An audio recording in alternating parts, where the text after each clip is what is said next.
that I don't forget. Hi, I think it's Internet. I think it's an issue with my headset and my between my headset mic and my computer mic. I have to figure out how to set it properly. Yeah, that could be. I know I still run my crappy PS3 iCam as my microphone, and it's sitting like 5 feet away from you and or from me, and you guys can still pretty much hear me. It won't run as a camera, but it runs as a microphone. There you Hey, go. whatever works. Yep.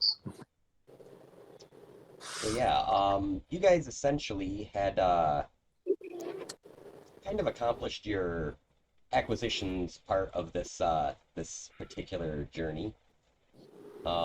At least for Mad Maggie's sake. You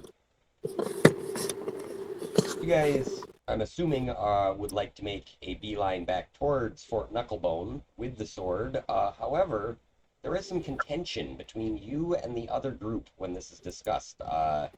Essentially, the three remaining members, plus Lulu, are telling you that they need to get back to the city of ellturell with the sword and bring it to a place called the High Hall, where one Grand Duke Ravengard of none other than Baldur's Gate, and Venadia, you would recognize this name as being a Duke of Baldur's Gate.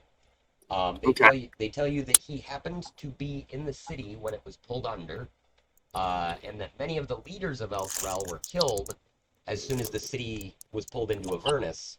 However, Grand Duke Ravengard was able to muster some forces and create barricaded buildings and such not to throughout the city to kind of make these pockets of survivors.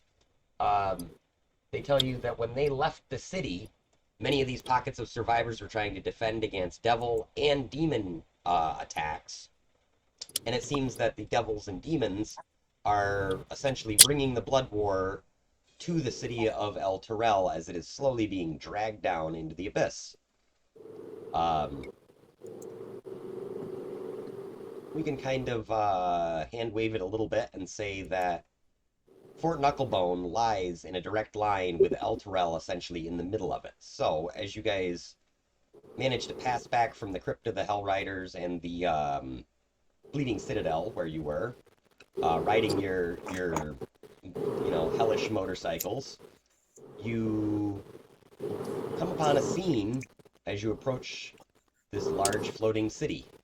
You see on the bottom of the city up above you looks something like this. It's just this glob of molten rock and hell brimstone, whatever the hell it is. And you can see somewheres, there we go. Let me add some lighting so you can actually see here. Lighting's a little weak. Hey, Nick, do you mind muting when you're not talking? Because I think there's... Oh, you're getting a lot of road noise? Yeah, Okay, hang on a second. thanks.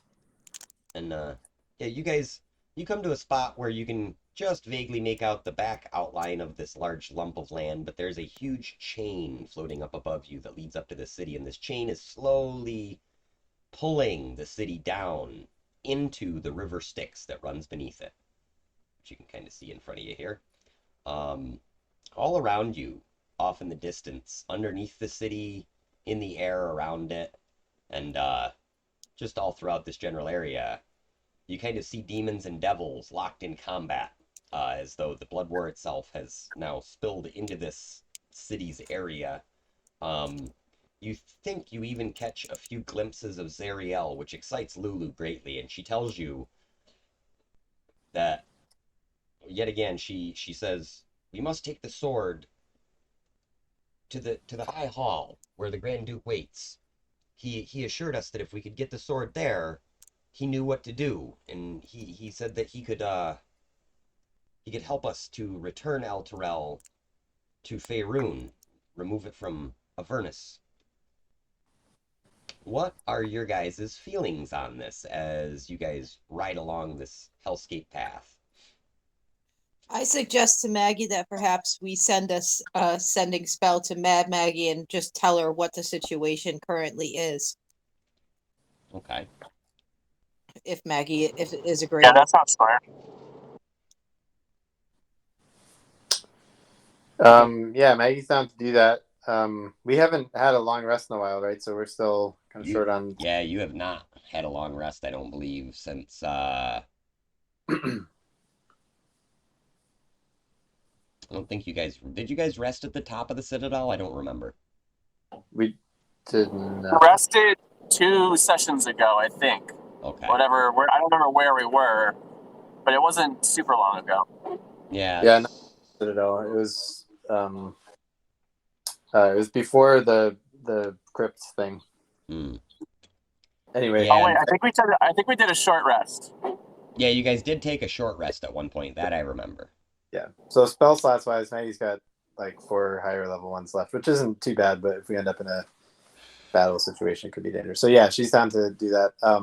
And Maggie's feeling is basically that like, ultimately they were trying to get the sword to Mad Maggie in exchange for helping finding the Wand of Orcus, and now they've got a different way to do that. So she doesn't care that much, but if Well, Ariana, contract's a contract.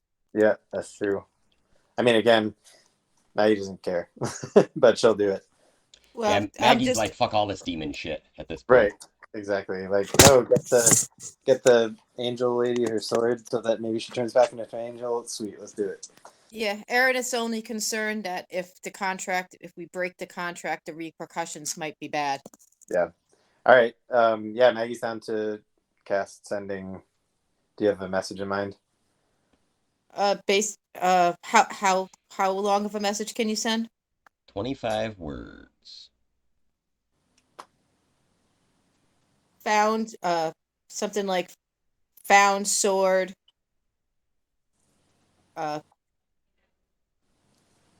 What is Nala again? What is the term for what she's called? You mean Lulu? The Lulu, elephant? yes. Yeah, she's a Holophant. Holophant. Yeah. Okay. Found a sword with the Holophant. Found sword. Holophant wants to bring it to that guy to help change to get sword back to the main angel lady. Sorry, I suck with names. No worries. Okay, Zariel, Yeah, so Maggie, I guess Maggie will say something like, found and took sword, ended up in ellturell, Elephant Lulu, Zariel's mount. Wants to bring get to her, and Yeah. and she'll say something like, we'll let her know Mad Maggie sent us.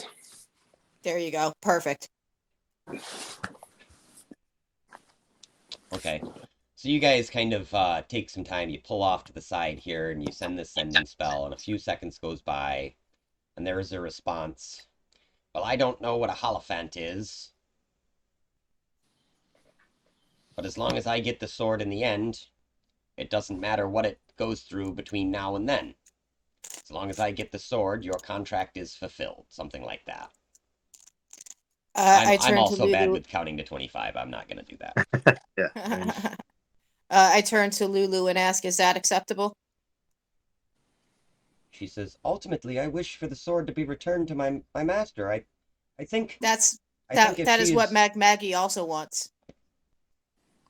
It sounds like Mad Maggie's asking for it to come to her, direct to Mad Maggie. Yeah, but in order so that she can be the one to give the sword back to her master. Yeah, but is that really the reason though? Yeah, and you don't know for sure whether that's her motive Well, or if she has some other nefarious motive. I mean, she wouldn't want to just keep a really powerful weapon all to herself and like, mislead us in order to get so, would she? I totally get that, but until we can figure out a way to legally break that contract without us getting shit for it. Legal schmeagle, I'm chaotic good. Maybe Zariel is gonna be able to help us out here. Well, Aaron has shrugged her shoulders and says, all right, let's do it. If I gotta start killing devils, I'll start killing devils. No big deal. All right. So you can always just give the sword back to Maggie, find out the information, then take it back. Yeah, Maggie's like at least a day away though, right? Mad Maggie. Yeah, she's maybe a half day's travel. It depends. Again, Avernus being Avernus, it's a little tricky to say exactly how long it would take you to get there. You know, Right. Well, lava Zach, pools if opening and stuff. is the contract binding in the sense that if we don't get the information from her, it doesn't matter if we give her the sword? I would say that the deal is in exchange for the sword, she can help you get the information, or she's already sent out agents to get said information. Speaking of which, at some point in your journey, the two Kenku have disappeared. They, like, at some point, maybe when you took your short rest, you looked away for a minute and they were gone. So it seems like maybe they might be headed back there anyway. This would be shortly after. I'd say they probably were outside the. I know they were outside the Hellrider Crypt. We'll say in between the Hellrider Crypt and the Citadel, they sometime disappeared. Well, in Erin's chaotic neutral sort of way, she decides that since we're not actively going to seek the information from her, then the contract's null and void. That's right, loopholes. The other three members of Lulu's party, whose names escape me completely right now, other than Patankin. We'll say Patankin steps up. He seems like a party leader. He says, "There's no real good way for all of us to get up there, I don't think. But that chain, we made our way down it last time. Unfortunately, it's bound on the other side of the river, up on top of that large rock mound there." Is it possible for us to break the chain? So as to stop the city from being pulled down? Yeah, I mean, this is a big chain. It's like in to scale from where you can see. It's like these links are each maybe like 20 feet tall. It is possible that there would be a way that you could do something like that, but there are more than just one of these chains.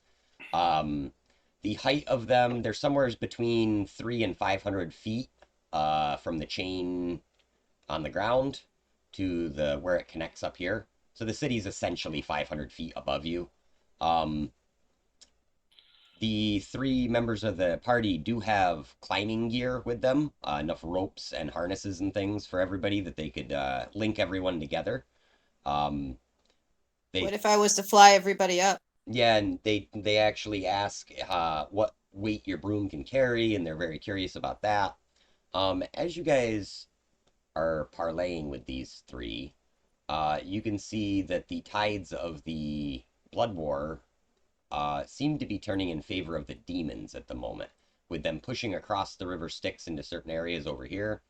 And they seem to be forcing back these devils. And as they do, the chains, uh, you notice that the chains actually begin to kind of gain more slack. The city itself doesn't necessarily go up or anything, but the chains become slack as though whatever force had been turning some giant crank somewhere uh, is being affected. It leads you to believe that there is probably some sort of a mechanism at the bottom that the devils are attempting to control to drag this city down.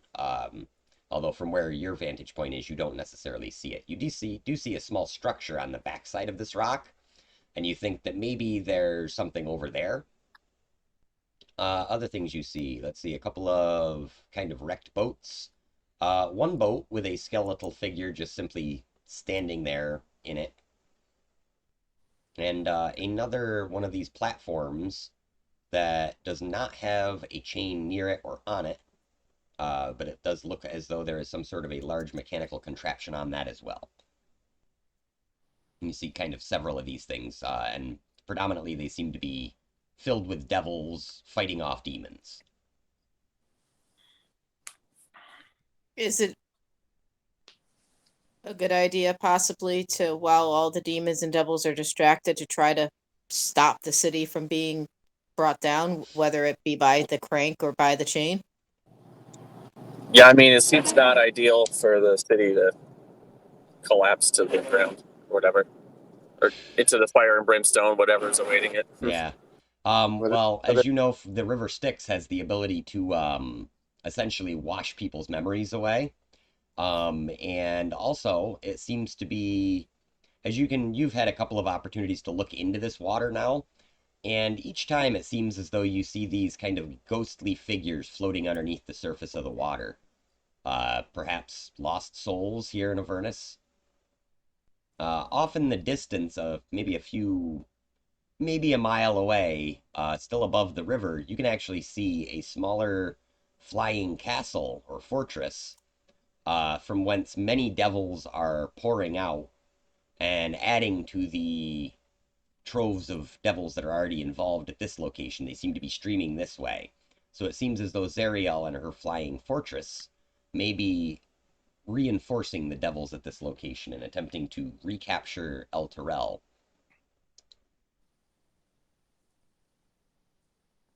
What does the other party think about, like fucking with the chain, bringing the city down? Yeah, like how are they reacting right now? They like the idea, but they also don't know what plan that the Grand Duke has. They seem to be convinced that if they can get the sword back to him, he can perform some sort of a something. Maggie thinks that's the best plan and wants to just get it to him as quick as possible. So, I mean, I guess like Ariane could go with probably one of us, or I don't, what is the weight capacity of the broom? Probably one other adult-sized person at most, I would think. Hold on, I can. It actually does say. Let me Does just it? get to it. Yeah. Don't we have someone that can just teleport us? Oh yeah, that's right. You do have a portal summoning. Yeah. Yeah, I was going to ask that as Alufi. well. If God damn it, what's her name? Umbra. Umbra. Umbra, thank you. Do that. Okay. Umbra looks up at the top of at the floating city above her, and she concentrates very hard, and a portal appears about halfway up, and she looks and she shakes her head. She says, "I might be able to portal you up to halfway up the chain, and get us up that far, and then maybe I can try to make another portal. But for some reason, all this interference, all these other magics are kind of making my portals go wonky." I ask her if we can combine our efforts between me flying people up and her making a portal in order to cut the time. Like if she was to make a portal at one point and I was to fly people into it, could she portal us to the top? She thinks about it. She says, "Well, I can try." Or should we Does stop that this? does Stop that make this sense to machine everybody? Well, I tend to be in agreement with Tohan, but Maggie wants to get the sword to them, and so do the other people. What, Tohan, what were you saying? I said we can do that, or should we stop this machine first? Can we see, like, is the city itself embattled right now? From what you can see, you see demons and devils all around the periphery of the city. Like this. Sorry, it's kind of hard to move because I'm in first person.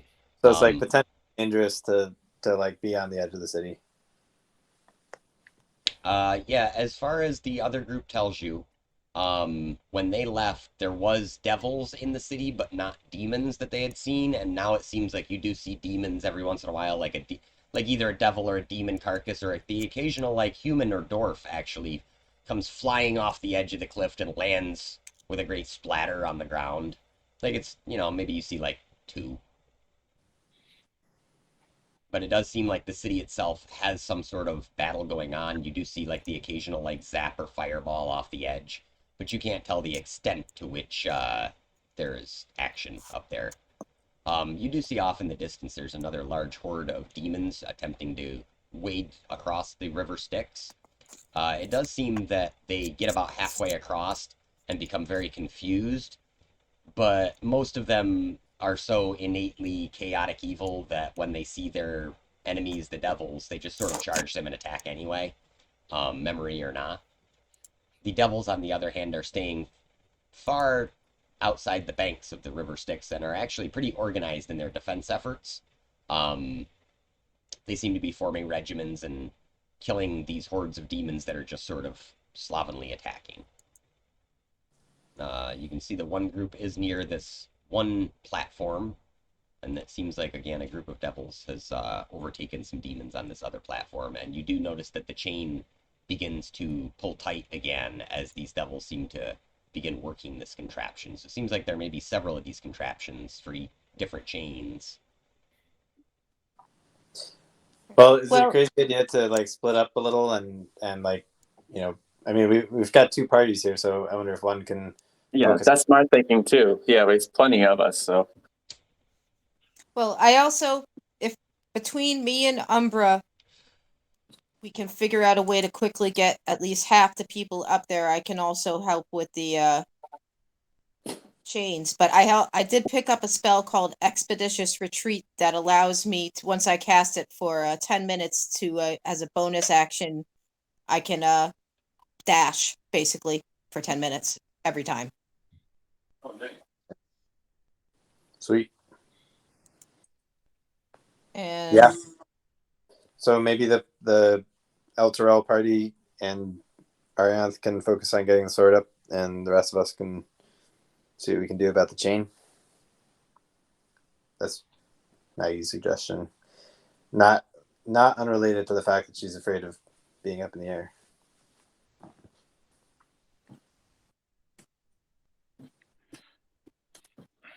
Okay. I'm So nervous yeah. these guys are gonna screw us over. They have the sword.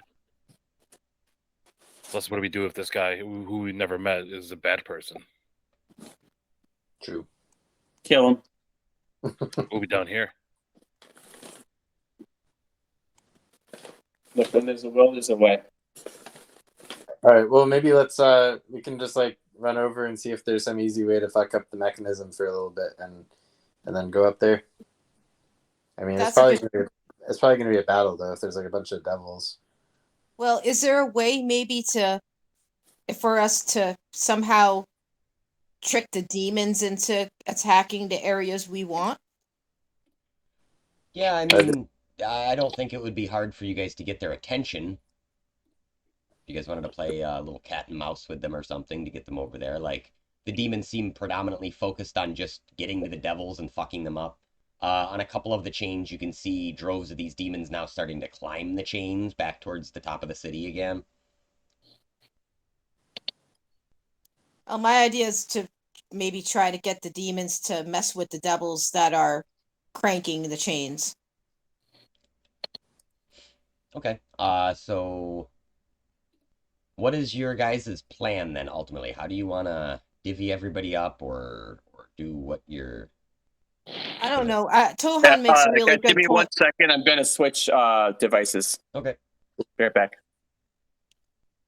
Tohan makes a lot of sense about we really don't know whom we're dealing with up in the city. So I think maybe if everybody agrees, it might be best to quickly try to do something to delay the city coming down if we can, and then just make our way up there and see what the deal is and deal with it from there. Sounds good. So yeah, Maggie suggests let's all go check out this mechanism, see if there's some easy way to mess it up. Okay. So you guys want to go to the closest one? Can we send the rogue to sneak around and just do some reconnaissance for us? Sure. Here's how I'll do that. I will fly you guys around the map. We will say that it's going to take him maybe like at least 15 minutes to get over there and back. What if Umbra portals him? She could probably cut it down then to about probably 10 minutes to get him, because it's an instant portal over, but he's still got to walk back and figure out kind of what's going on in the area. But Whatever, just cut the time down. yeah, we'll give you a visual of what he sees over there. So as he's kind of sneaking about, he can see. Oops, here, you can see that he can see that one of these platforms is currently unoccupied, the closest one to you, and that is the one where the demons just killed all the devils on it. We'll say. Then over here, there is a single barbed devil that is operating a large crank, and it seems to be... That's a nice little fire noise. I don't know if you guys can hear that too. Yeah, it seems to be actively cranking this thing turning massive gears, and yeah, it's tightening up the chains a little by little. Other devils are down below, locked in combat with a few demons down here. So this second one seems like it's the actively cranking one. This one over here, not so much. So how far away is the active devil cranking from me? A long ways. Let's see. I can't even raise the map up that high. That's how big this stupid map is. It's awesome. Are we talking like several hundred yards or several hundred feet? Let's see. From you guys, roughly. Let's see, that's about. That can't be right. That's not right at all. Let's only say 6. Oh, okay, so that's good.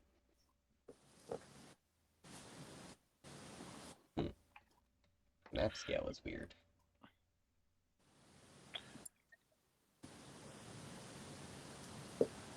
That's right.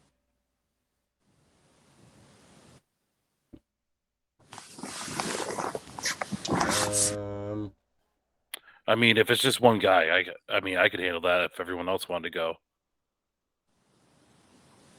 I'll figure out a way to get up. I mean, we'll put it in the range of like maybe like 500 feet away to the active devil. The one that has nobody on it, we'll say, is roughly around 250 feet from you, I think.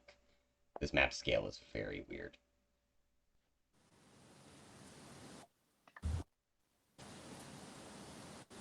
Okay, so Tohan, you're looking to go over, if you want, the rogue could accompany you or something to show you the path that he took.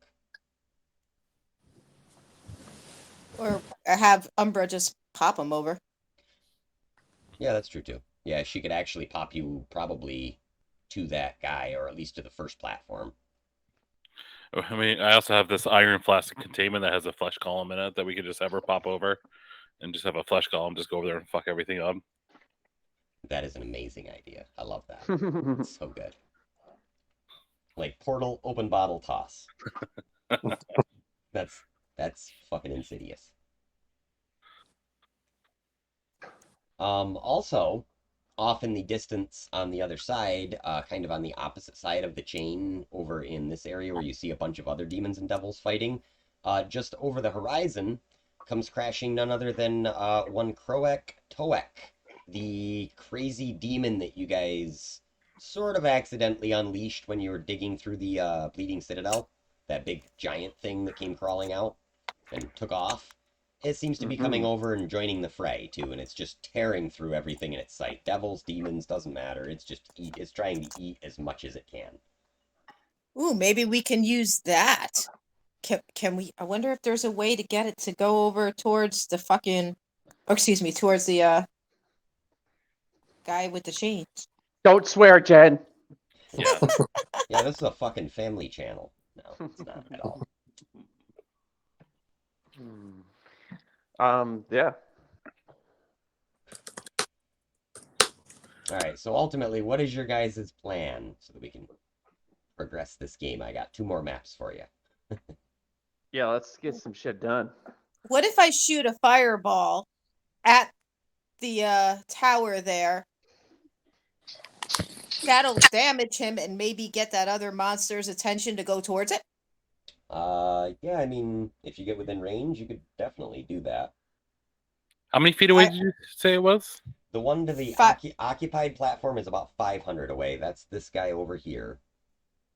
See, all I have. The unoccupied one is there. Oh, sorry. All I have to do is get within 300 feet of it. I can double my spell and then send it. I mean, I got a horn of blasting that goes 600 feet. Ooh. What does that do? Yeah, well, it does 5d6 thunder damage. Oh, man, what smooth brain DM let you guys have that? What the hell? There is a 20% chance that the horn's going to explode, though, and do 10d6 damage to me, though. Oh, feel that's like- great. I mean, the plan is, don't we have to get to that chain anyway in order to get up it? So I don't think we have to like sneak around here. Like it sounds like we're in a pretty safe. And we might as We're well not gonna get fucked up by anything here. Right. Let's go kick some ass and get it done. Yeah. I'm just saying, all I'm trying to do is is to get that done and get that done and get more people towards the chain without getting their attention towards us, so we can get up to the city without having to deal with a bunch of fighting, because we're going to have plenty of fighting to do, and we I see, haven't just had trying a to long skip the rest. fighting and get it. Yeah. Well, Because I'm sure we're going to have a bunch of fighting coming. Okay, well, I love the flesh golem idea. Just Mhm. just love that idea. So let's do it. Yeah, there's nothing to stop you guys from doing all three things: fireball, flesh golem, fucking horde of blasting. I'd go for it. all right, Well, somebody do something. Let's raise some hell. And then how did we figure out that we're getting up? We're just gonna portal up halfway up the chain and climb the rest. or get flown or I up. was going to fly people up. Okay, portal up half the chain and they hold on while you ferry people back and forth. Yeah, and I can do it in a dash. Or get climbing if you can do both. Yeah, everybody can just keep climbing as I dash back and forth and bring people up the rest of the way. Mm-hmm. All right. All right, Somebody- I'll ask Umbra to drop the flask containment or open up a portal behind that guy so I can basically open up the flask containment on the other side. And Yeah, stick your arm through, dump it out. yeah, So Yeah. That's cool. awesome. So she opens a portal actually up above these this demon's or devil, I'm sorry, above this devil's head, so that it's just like right up above him. yeah. Then I'll reach through with the flask containment, unscrew it, and just like kind of dump it out, and then pull my hands back. So the first thing that happens is as soon as you uncork it, these tendrils of gray ooze start to kind of wind their way out, and you quickly shove your hand into this portal and turn it upside down and give it a little shake. And it's kind of like shaking like maple syrup out of a bottle is about what it feels like on the other side. And you actually just see far off, 500 feet away, you see one copper dragonborn hand. Actually, it might even be your metal arm. I don't know. You see this arm kind of come out above this demon's head and just shake this gray ooze shit onto him. And as it falls, it first hits the demon on top of his head. The demon begins to look up, but this thing is already beginning to form into this golem. And the golem raises a giant iron fist and brings it down in a crashing manner on top of this demon's head, just smashing him into a bloody pulp. Or Beautiful. an Icarus pulp, we'll even say. That's an excellent word, Icarus. Nice. All right, so now you have both these platforms completely undefended, and no one seems aware that this has happened. What would you like to do next? So have the crank stopped? It seems like there's no further pull down motion. The tension has been brought back to the chains, however, from the demon cranking. So they're the chains are tense, but they don't seem to be clicking any lower. Well, we've at least delayed it for a while. We can start trying to make our way up, I guess. Unless anybody else wants to do anything. Nope. Yeah, portal halfway up to the chains. Okay. So you guys are able to easily now portal up partway up the chains. Let me get partway up the chains so you guys can get your viewpoint. I always forget this has a first-person view. It moves kind of slow, but it is nice for large maps like this. So we'll see you get somewheres up here. Oh, I guess that's topped out. Now looking below you, you can see several other things. Off in the distance is yet another tower with a chain and a mechanism. Kind of you're around this huge river. Over so you can see on the other side of the chain. Now you can see the scope of this battle. So I don't know if you guys can see the tiny little flickers underneath my my finger hand thing here. But Mhm. there are hundreds of devils and demons on the other side of this mountain fighting their way through shallows in the river Styx. Devils are getting splashed and looking confused before being beset upon by demons. Entire squads of devils are flying down and taking out a singular demon at a time in a very organized manner, whereas the demons are just wading into it. They fight very much like Tohan does. They're just rage, fucking rage. You can also see more demons are actually coming through on this boat over here. The boat seems to be filled with a plethora of various Bailers and other unsavory characters. Beyond that, you don't see really anything else going on. The chains are still not moving. Um, Even though there does seem to be a few devils populating this one, they mostly just are looking angry and kind of kicking at the machine and things, so their effort is nothing without the other cranks turning at the same time. So it seems you have, in fact, delayed this for a little bit. Now that we're up there, I ask Umbra if she thinks she can just portal us up, or do we need to do it one at a time? Let me see how Umbra's magic does. Okay, so she opens a portal. She kind of pokes her head through slowly, and she says, "Yep, think I've got it," and then steps through. All right, I trust Umbra and follow her through. Okay, so you guys are able to navigate the battles on the lower region here. Put in the big map. Save and load, save and load. This might take a second.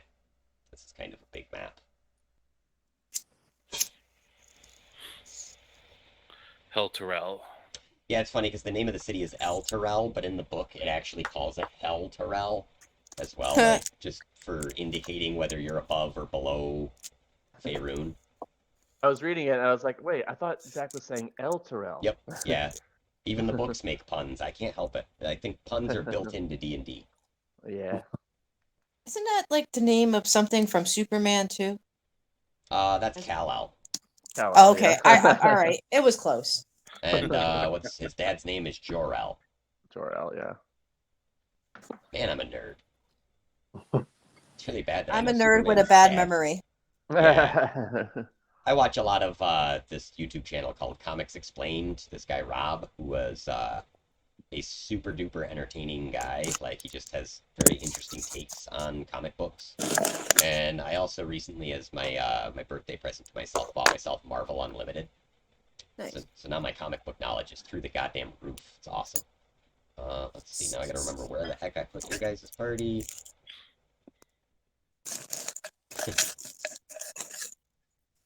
Way over here. I wish there was a way that I could have loaded this city in on top of the other battle, so that it was just all one map, so I could have just flown up here with you guys, but I could not figure out a way to do that to save my life. Still cool maps. Yeah. What was the name that I said? It's Pope Fan Guy on the Steam Workshop is the one who created these maps. Shout out to him. That's a thing kids do on the internet, right? They give shout outs. Yeah. God, I'm old. I'm dabbing right now. Nice. You gotta say shout out to my boy or your boy. It's your boy. What's up, YouTube? Yeah, you gotta drop all the one-liners. All right. What's going on, you guys? So let's see. You have. Does that make you an influencer, Zach? I guess so. I'm not very influential though. I influence all of 12 people. You Looks like. influence a lot within this game. Indeed, That's true. within the realm. All right. So you guys are able. What's that fire noise again? Can you guys hear that if I'm in the fire? I don't know if that comes through my audio output or not. I don't hear I it. don't think so. Oh, it should play back in the video because it's coming through. Yeah, I'm seeing it clearly on my input. We're gonna need some Foley work, I think, Zach. Yeah. Can you make some crackling sounds or something, or like I think low rumble? the problem is that if I switch it so that you guys can hear it, it's gonna create one hell of a feedback loop. Gotcha. I think what I'm gonna do is I'm gonna. No, I don't have to switch into third person. I guess I'll just navigate as we have been. So you guys now are at the edge of the city of ellturell, a kind of beautifully constructed city were it not for the gouts of flaming goo that are pouring down from the kind of chasm that was left in the sky of Avernus as this was pulled through the dirt like some big worm. You see several of the city walls have collapsed. There are fires raging throughout the city, and just around the corner you can see that there are forward. Maybe you can see if I can get this to work right. You can see that there are undead and demons, devils running throughout the city. And occasionally you will see something like this, a band of 3 or 4 kind of warriors of ellturell, as it were, or just people who happened to be in the city when it got pulled under, banding together against these demons. And in this case, it does not go well for them. The first guy charges forward and is immediately slain. Another elf moves forward and, in conjunction with the sorceress, manages to kill one of the demons, devils. I don't know what these guys are. Oh, let's see. Bearded devils. So in this case, sorry, hopefully I don't make anybody motion sick, including myself. In this case, the devils end triumphantly after losing only one of their members. And the devils immediately begin going door to door on this alleyway, rifling through things, just looking for anything that may be of use in their conquest of the city. And the rogue kind of probably snuck around the corner and reports this back to you, that that's what's going on right around the corner. He, Patankin tells you that he points out a high cathedral on the other side of a large chasm that runs through the center of the town. He says that once there was a beautiful river that ran through the city of ellturell, although now all that lies below, or lies in the middle, is the fall 500 feet down into the river Styx, essentially. He says the high hall is there. He's pointing at this big, tall, high hall over here. And he says there's bridges to the north. Those bridges are... he says Torm's bridges lie to the north. There is Torm's Reach farthest to the north, and when they left, that was the bridge that was most secure still. And farther towards you guys is Torm's Blade, which is a slightly sketchier bridge with more of the parts of it are kind of broken and fallen into disrepair. It was an older bridge and didn't hold up well when the city was pulled under. He says that your best bet is to make your way to one of those 2 bridges and cross over there. Of course, then he looks at Umbra and he says, unless you have other ideas. Umbra kind of takes that to hint, nods, and tries to make a portal. However, her portal opens up in the very middle of this chasm from where she is. She can't, she says, I don't know if there's something blocking me, but I don't seem to be able to just portal us across. It seems to stop my portals right in the middle. She does it 2 or 3 times, and sure as anything, the portals just stop right in the middle above this giant gap here.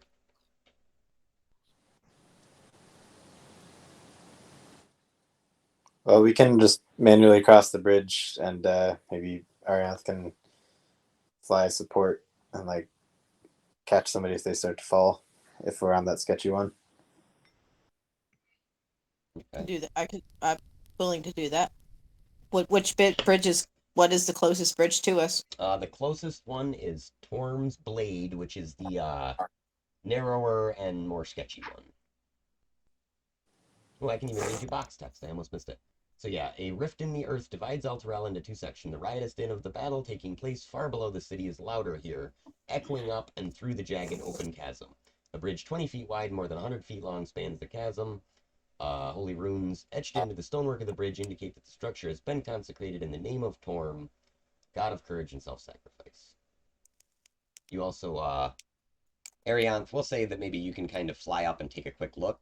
You see that there are 6 infernal creatures standing guard at the center of the bridge closest to you, while as the other bridge does not seem to have a guard on it.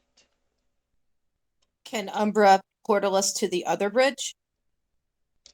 She can probably try to portal you closer to it. She says, should I try to get you closer to it? What does everybody think? Sure, why not? Yeah, I mean, will she know if Yeah, if she opens the portal, will she know if it's messed up or not before going through it? I mean, somebody could check and see what was, poke their head through.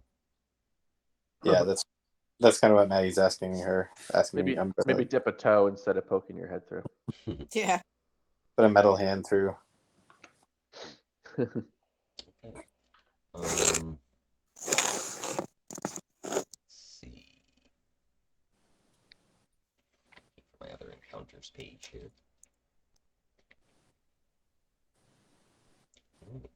Um, so she is able to create a portal. Would anyone like to look through it?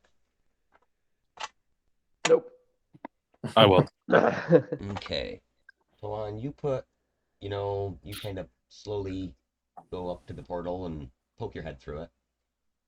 Let's see what happens. You see an alleyway, and there is an imp talking with a halfling. Their backs are facing you, and it makes it easy to overhear their conversation in common speech.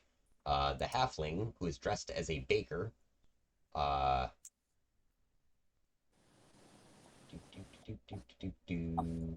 it seems like they are in some sort of negotiation, and you can kind of overhear this halfling saying, "Please, it's been a few days since we've had anything to eat. Which we just need something to wait this out. I'm sure that someone will rescue us sooner or later."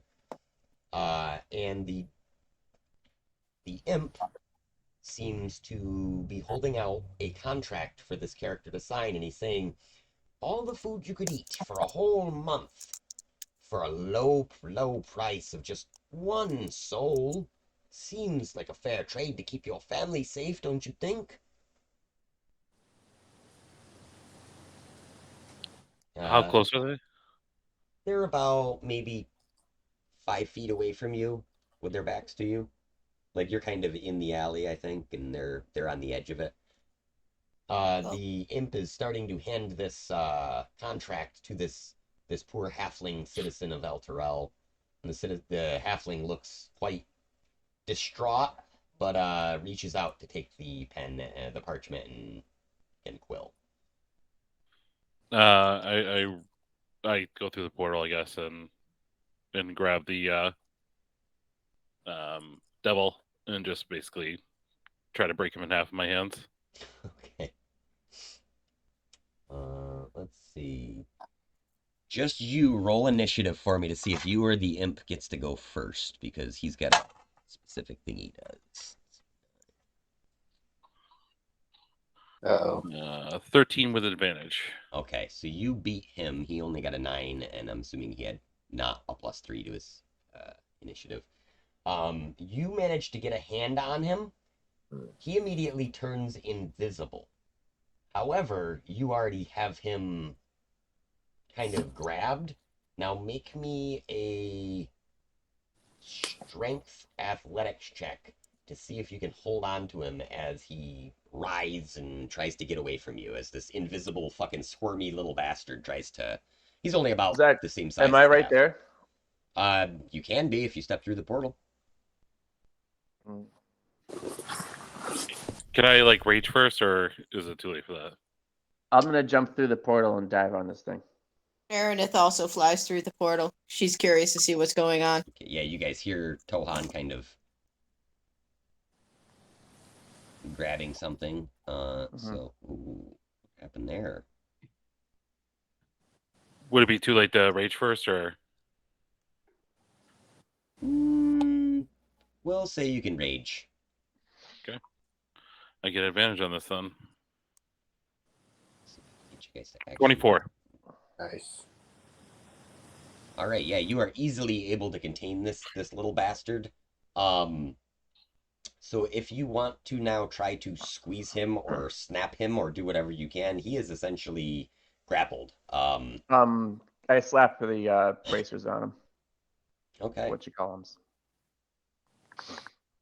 He's also, I rolled a 29, so he's got me and Tohan, like, he's immobile. Yeah, you guys are dogpiled onto him. So you grab 2 random invisible limbs, and as you slap these I bracers on, the invisibility spell fades as probably as part of the dimensional shackles effect. And you see that he's I actually shackled with 1 ankle and 1 wrist. So you don't even have him like 2 wrists or 2 ankles. He's shackled I ankle to wrist.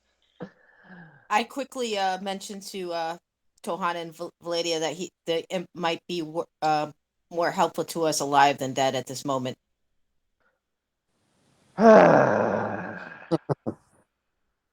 Just for now. I'm gonna- I'm really. Fine, sorcerer. I'm guessing the rest of the party stepped through at this point. So, I mean, Maggie will. I do punch the imp a few times though, soften him up. Well, yeah. I turn to the imp and I say, "So, imp, how about for your life you give this halfling and his family all the food they need until this whole event is over?" What? What kind of a contract is that? That doesn't work at all for me. I punch him. And I go, Ow! "Oh, Tohan, perhaps you don't want to live." I punch him again. Ow! See, I'm trying to get you guys to this alley. Beautiful maps, not super playable. I mean, I do have a whole bunch of rations that I could give this guy. Oh, I know, but it's more fun to make the imp. Umbra sees you punching the imp and runs over and goes, "That looks fun," and punches the imp and he goes, "Ow!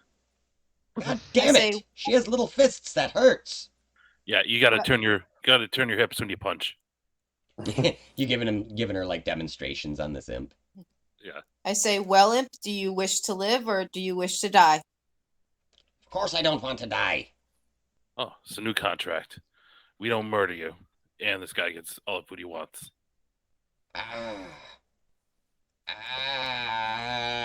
Very well. And he waves his. He kind of flips the contract over, and in a very awkward fashion, with 1 foot raised up over his elbow, trying to hold on to this thing, while you're still squeezing him, and Umbra keeps punching him in various sections of his soft parts. And he quickly scrawls out, "In exchange for my life," or I'm sorry, "in exchange for the life of Perchilux, the value of 1 month's worth of food to the halfling family of Pilster." No, more than 1 month's worth of food. All the food he wishes. Very well. He scratches that out and initials it, and then continues on, and he says, "All the food the Pilster family wishes." And it's going to be good food. God, you're not even letting me have any fun, he says. The halfling kind of looks back and forth, his eyes wide now as he sees this group of a dozen or so adventuring types come to his aid. And he's trying to figure out who he looks more to you than he does the imp to help him. He kind of looks back and forth between the two of you, and the imp looks at you and he says, "Well, who will sign it then?"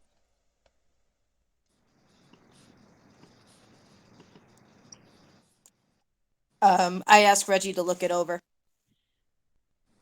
All right. He says, "This is all rather embarrassing, Miss Arianth, but unfortunately, I can't actually read it.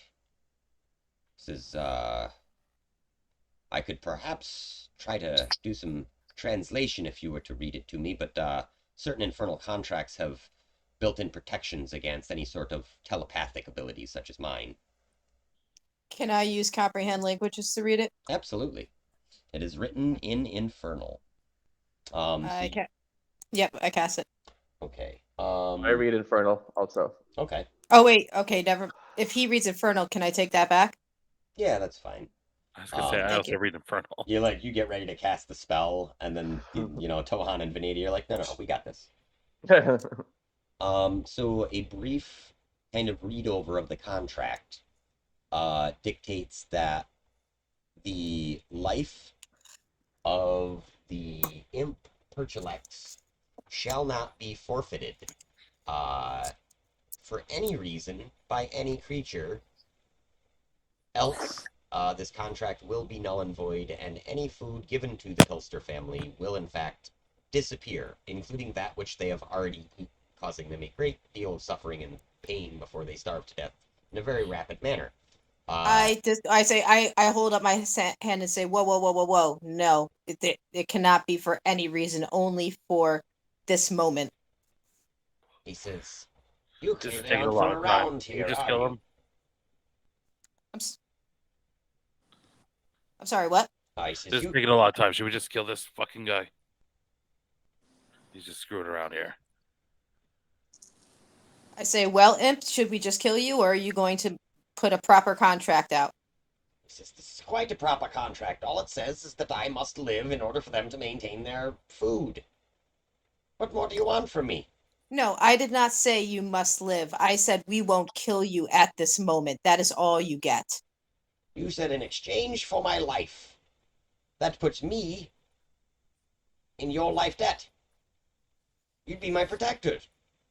No, that is not what we're signing here. Tohan, just kill him. Okay, I take out the heart-rending axe and fucking behead him. Okay, so this imp's head falls on the ground, and he goes, "God damn it! That's the third time this week." Poof! I Vanishes pick in a up his. puff of smoke. Oh, never mind. Um, I throw the halfling person like a dozen rations. his eyes grow wide at this kind of what it to him is now a wealth of food. And I turn to the halfling and shrug and say, "Sorry, I tried to get you a good deal, but this will suffice, and you keep your soul." he just wide eye nods at you and kind of looks at all of you and he says, "Thank you, thank you, thank you, thank you," and he just turns and runs top speed, like just sprints back towards wherever he came from. Not so bad, those shore folk. You guys can now see there's some sort of a kind of central area here in like a courtyard where there was clearly a market at one point. And let's see what else. In the center of this is a charred humanoid corpse just lying there. Seems to be clutching a silvered longsword in its hand. I pick up the longsword. As you move within 5 feet of it, please make me a DC 12 dexterity saving throw. Okie dokie. Hang on a second. Yeah, full screen. There we go. Oh, it just bounced on critical and then rolled over. 16. Okay, so you pass. So a large spout of hellfire actually erupts from the corpse, doing, let's see, 24 fire damage to you. However, it is halved because of your successful save, and I believe you have half Half fire again. damaged Yep. again. So Yes, it's 6. Yep. Okie dokie. just enough to make you go, ah. Everybody re-up their temp hit points, right? Yeah, so I have 10 out of whatever. I think I had 16. Now I have 10. Do I get? I don't know. When was I got hit before, so I don't know. I think I already used them. Well, I mean, basically, anytime they have a 10-minute stretch of time, and Maggie can re-up it. So. Oh, okay, cool. So then, But I think 10 more. I think the last time was when they got to when they took their short rest, or when they got to the Citadel. Okay, so idiot, you moved out to like here to get this body. So yeah, you find that on the corpse, this is a finely crafted silvered longsword, and you actually recognize it. As you examine the pommel, you kind of are in disbelief, but you see a insignia on the bottom of it that indicates that this was in fact made by your parents. What the fuck? Baldur's Gate and ellturell on the surface would have only been a day's ride apart or so. suddenly your thoughts go to the worst case scenario. What if your parents happen to be on a traveling expedition to ellturell that day? You can't help but have that thought in the back of your mind. Aranith flies over and searches the body for anything magical. Okay. You actually do find in a charred belt pouch a small vial that Reggie quickly identifies for you as a potion of frost giant strength, which is all but pretty much useless for your party because everybody in your party's like fucking Lou Ferrigno already. Well, I can have fun as a with some frost giant strength. That would be good for bar bets for Ariane, I think, like arm wrestling, something like that. Or Right. maybe Maggie can have some fun. Or You what's guys your name? suddenly hear a voice shouting for help. I run in whatever direction I just heard that voice from. Okay. Let's see. We're gonna say let's keep us moving. Put you back with the group.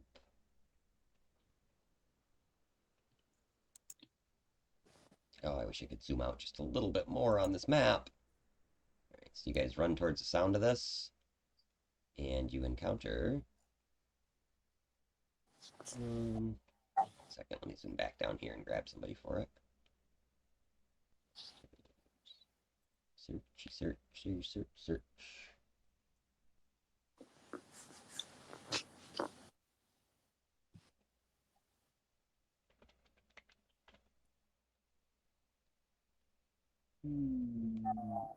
That'll do. Just drop her somewhere where I can grab her and move her.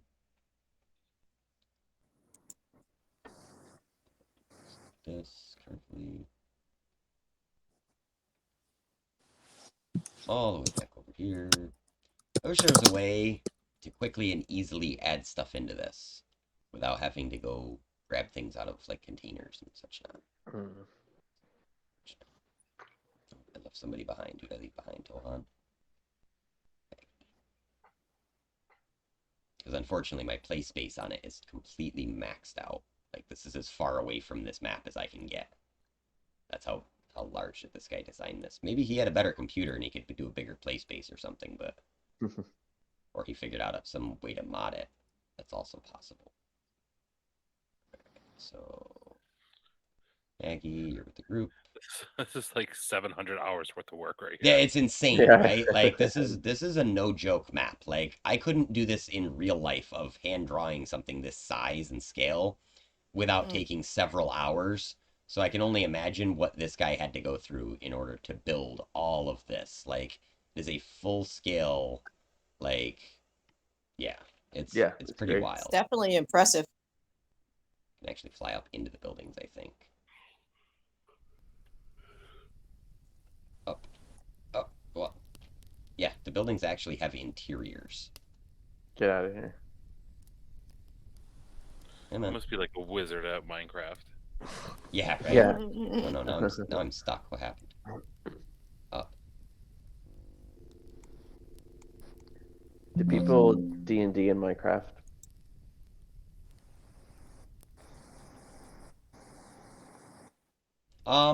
We actually had one group. Oh, I'm really stuck now. Oh no, I'm stuck. There we go. Okay.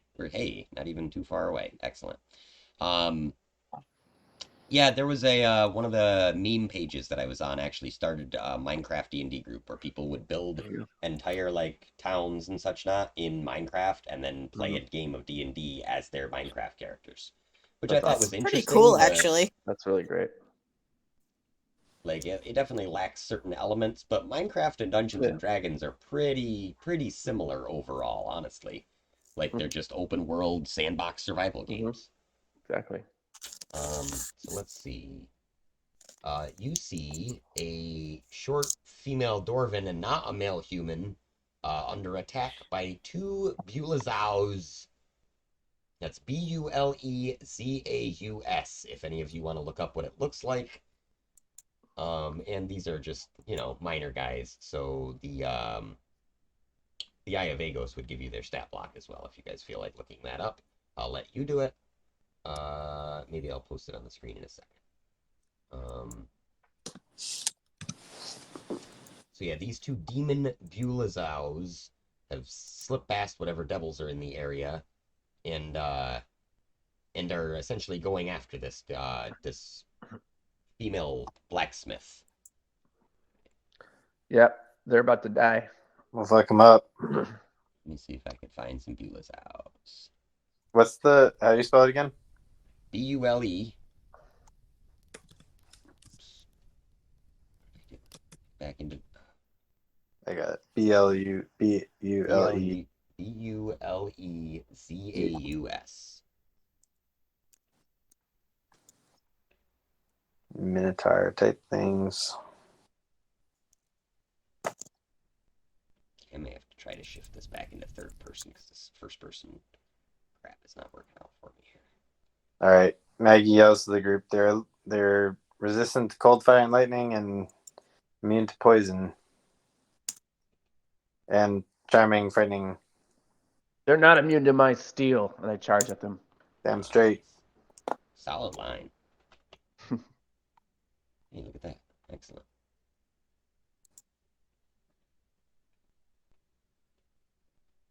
Are we rolling initiative? Yes.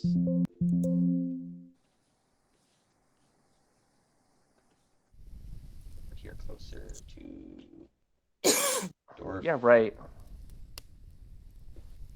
I got one. There's 0 chance that Venadia would roll a 1 on initiative to fight whatever this is. We're just exhausted. We've been going a long time without a long rest. I rolled a natural 20, so I have a 23. Flipping through the map. I got a 12. All right, you guys gotta give me 1 second. I'm Venadia, still like- struggling to get a second one of these Bulizaus on the board here. Venadia tries to jump forward, and Tohan's jump is so much stronger that she gets caught in the backdraft, spinning around in an eddy of air.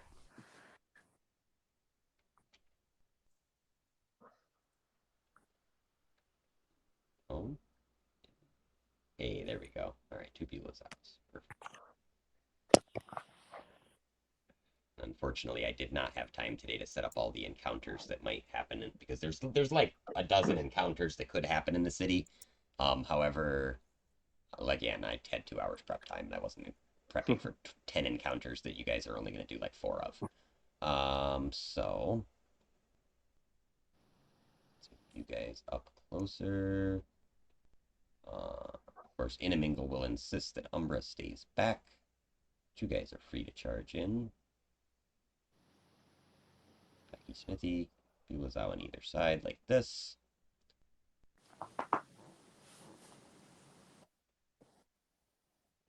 So you guys begin to charge as you roll initiative, with the other group following behind you.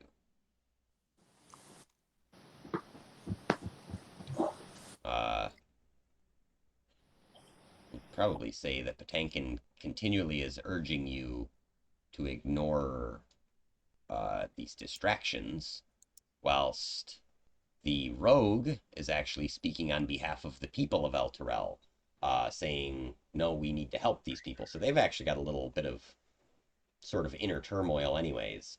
Lulu and Umbra both stay back with Inamingle.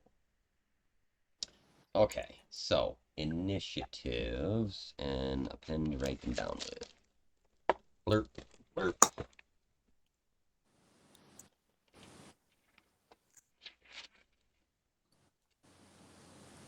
Okay, who rolled anything over a 20? I did. I got a 23. Okay, so Tohan, you're probably going to be going first. Oh yeah. Bulizaus. Yeah. Okay, how about between a 15 and a 20? And what was it? Anybody? I had a 12. Sorry. Okay, I would- so that's going to be the next one down. So nobody had over a 12 other than Tohan? Mm-mm. Okay, so Arianth, you're going to go after Tohan. Alright, did anybody have Between 5 and 10. Maggie had 5, 87. Venadia had what, 7? Mhm. You want me With to a roll? with a +6, I got a 7. Okay. So it's You want me to gonna roll be, for any of the other party? I have not yet. Or yeah, I was wondering if you wanted me to. Oh yeah, you can if you got their character sheets open. Absolutely. Sure. So Galvana's got. Where'd that die go? Shit.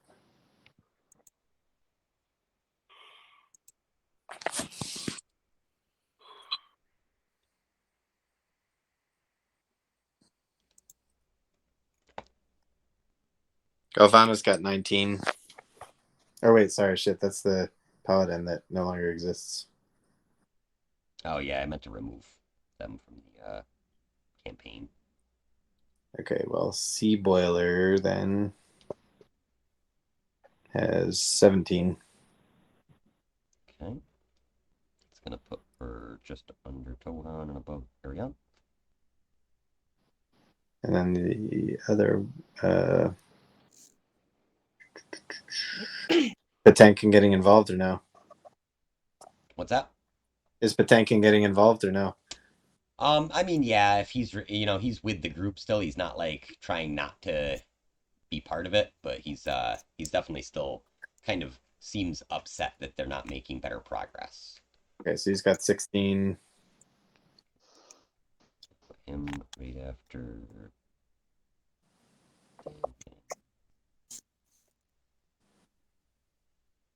And then how about our rogue? 2. Okay, excellent. Does All he right. have? He doesn't have advantage on initiative. It doesn't look like. It's a barbarian trait.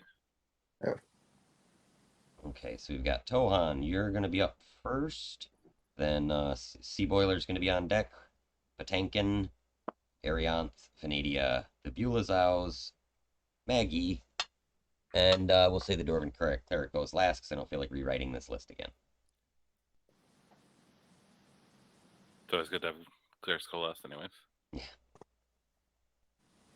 I'm sorry, the Dwarven Blacksmith. That's what I meant. The NPC.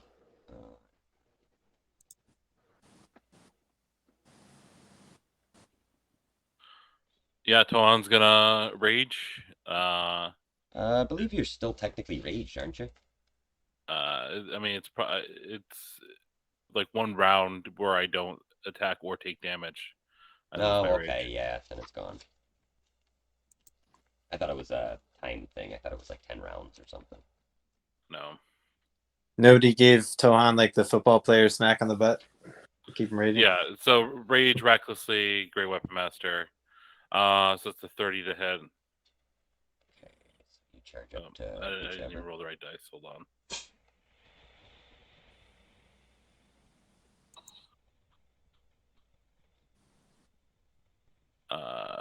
So plus 23. That's 30 on the first hit.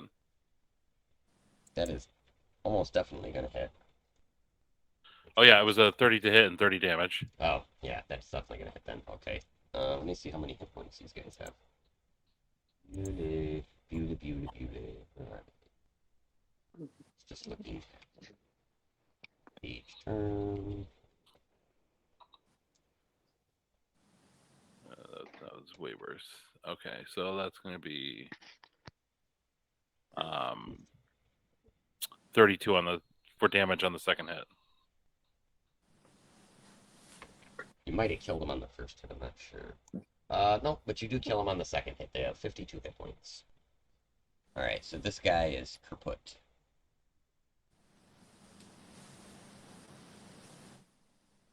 Does that give you your additional attack because of Great Weapon Master, or no? It does. Okay. Yeah. Why do we Assuming even that you still had movement left, because you're only about 5 feet away from the other guy, you're free to juke around the blacksmith and take your last swing.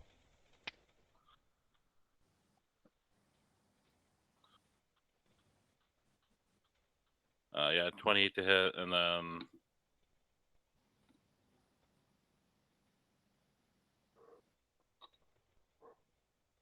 I think I can only do Savage Attacker once per round. So 36 damage on the second hit. Or on that hit. Okay. So this guy is instantly bloodied. Lets out this demonic cry of pain and anguish. All right. Next is going to be Sea Boiler. Hey. I have no Um, idea how to play a warlock, so That's okay. Give it your best guess. We'll assume that you guys can shout out orders to these guys, and being that you are the senior adventurers in the group, they will probably pretty much follow your commands, barring anything that directly counters their, their imperatives or whatever, Goals. their goals. Yeah. Sorry, I was having a lack of vocab there for a minute. I wish I could zoom in because it would look so much better. I thought warlocks all had Eldritch Blast, and that was like the main thing they did in battle. But Oh, there, I can zoom in. I just needed to be in third person. Oh, that's so much better.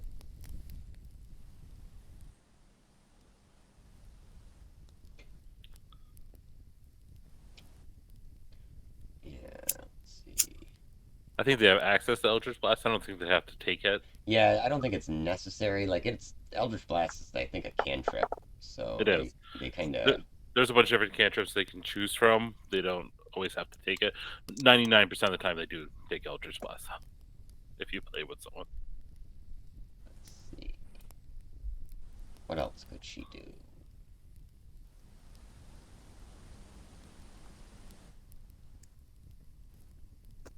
kind of not really set up for fighting these guys because it's all like poison or fire damage.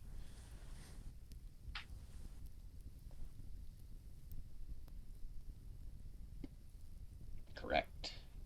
All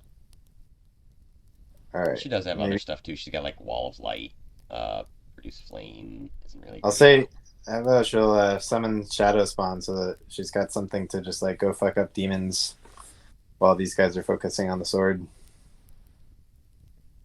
Absolutely. Let me find her spell here of summon Shadow Spawn. Is that her? See, where did you find that under actions? Yeah, spell under spells. Oh, okay. Nick, you remember when my Roll20 was being super wonky on Bill's game? So now my D&D Beyond is doing the same thing ever since I switched my monitors. So like all my here, I'll show you guys.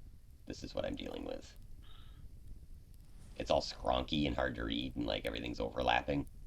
That is weird. Yeah. What do you have to just hold down control and like scroll out with your mouse? Yeah, maybe. Maybe that'll do it. Oh yeah, look at that. Not really. Yeah, it's still actually kind of clusterfucked, but A little better. all right. So just for Yeah, what's like full screen, like Control F7? Nope. Let's see spells. Oh, it's zooming so fast. So I can get a handle on what she has. You're saying conjure or summon Shadow Spawn. Okay, so here's our thing. Call forth Shadow Spirit, etc., etc. Yep, it's a thing. What level should she cast that at, Dave? Should she go higher than 4th level? Does she have a slot higher than 4th? I don't know. I don't know. Just say 4th. I can't even see spell slots or anything in this, so 3rd, but 2nd. Well, she has 4th level spell slots. It looks like. Which character are you on right now? Sea Boiler. Oh, okay. all right. I just rolled the and then I think this thing's gonna go after her. And it's got a multi-attack with 13 and 15 to attack. Okay, I don't think the 13 hits, but I think the 15 does. Okay. Double check. Flipping books. Yep, AC is 14 on the Yulizu that's left. So the second one hits. That's 4 plus 3 plus 3rd level, so 10 damage cold. Okay. So it takes another 10 damage. It is now very bloodied. It looks like the next hit will probably finish this guy off. This spell is crazy. I've never seen this before. It's like this is it's just like a two-legged thing. Like it's just two legs basically that she just summoned, and it is a physical embodiment of despair. Do you have the picture right on your thing? Is there any chance that you can post it in the chat? I will look for one and see if I can do that. But if this thing were to live to the next turn, which I'm sure it won't, it would have some kind of disadvantage. But I'm sure that's irrelevant here.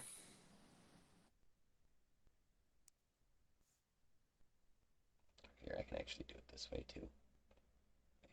These shadow spawn.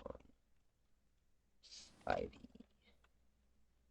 It's also interesting, some of these monsters have been around since like 2nd, 3rd edition, 1st edition, like certain ones, you know? So some of them have like multiple levels of like drawings and art and lore that go with them. Like I'm seeing a lot of different ones here. Oh, I think I misunderstood. It said a misshapen biped marked by the chosen emotion. So maybe it's just like a despairing humanoid Yeah, of some I sort. think it's I kind of like the idea this, though of it that's being. what I got from it. Was something that looks like that. Yeah. Well, there's a I fear just- one. Fear, despair, and fury. Anyway. All right. Yeah, so we will say that over the next round you are able to kill this other Beulah Zoo. We'll just keep the initiative for the rest of this like the map anyways. So that we don't have to continually re-roll and take all that time. We'll just assume that it lasts through this part of the session. So Arianth, you would be up, or I'm sorry, no, Patankin would be up next. Let's see what Patankin rolls for his attack. A little miniature bit of hand waving. 9 plus something. To our characters and see what the hell Patankin has for a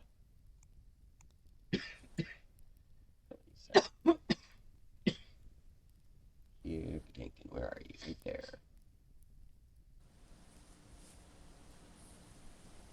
Actually, I always forget I can just roll right on his character sheet. Let's just do that instead. Attack actions.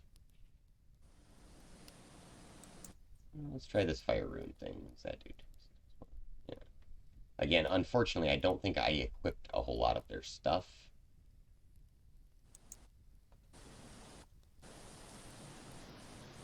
Not going to let me roll for it.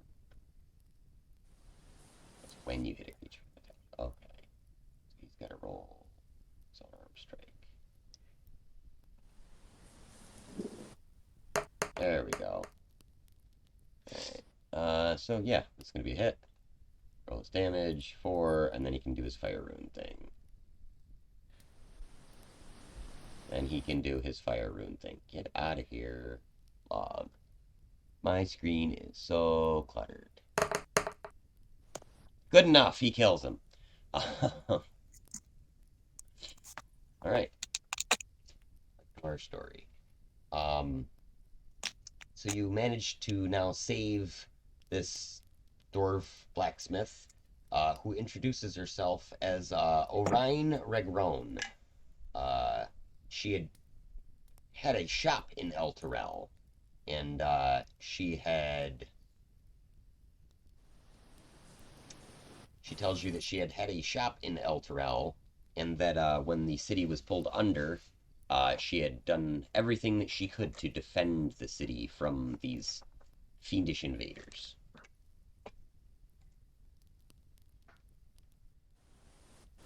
I ask her the quickest way across the quickest and safest way across the chasm. Okay. Never mind that pile of floating skulls that's magically just above you. So she quickly kind of describes the situation in the local area of ellturell that you are in. She says she hasn't ventured more than a few blocks from her shop. her shop lies just behind you. That is this little area over here, this little kind of hovelly area. She says that parts of her shop were actually destroyed when the city began to get pulled down in through, earthquakes and the such not. Um, but she knows that in the block behind her is there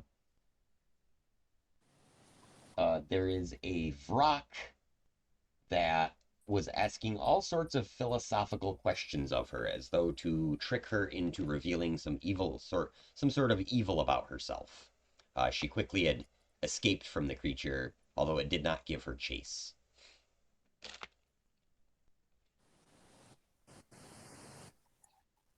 And that's as much as she knows.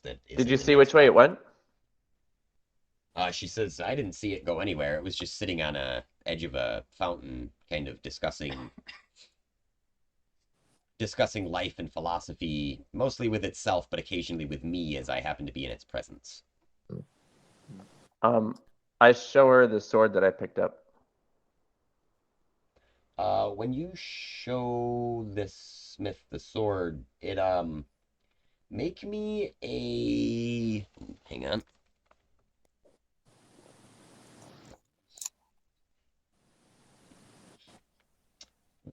What skill? Make me an insight check. That's gonna go well. No, not too bad. 20. All right. The way, excuse me, the way that this dwarf handles this sword belies to you that if she is a blacksmith, she is the worst fucking blacksmith you have ever seen. She doesn't even look like she knows how to take this sword and pick it up properly. Like, you go to hand it to her, and she gingerly takes the sword as though she's not accustomed to handling such weapons. Interesting. Yeah, she's throwing off all the signals that this is not really a blacksmith. Okay, so okay. Well, what do you think of this sword? She says, it's very fine indeed. Yes, we've seen swords like this before. It's I mean, it could probably go for a pretty penny on the market if there was a market here in ellturell still. And she's now acting very suspicious and nervous.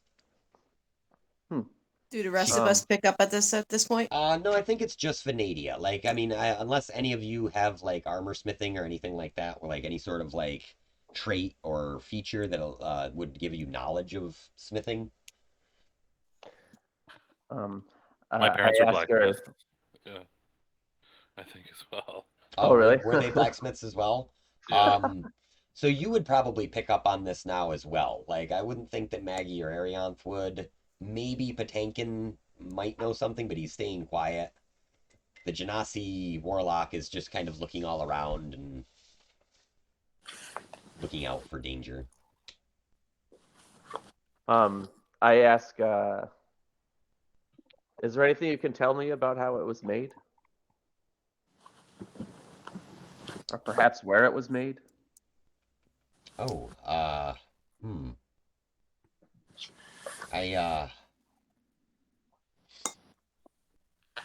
right, I'll level with you.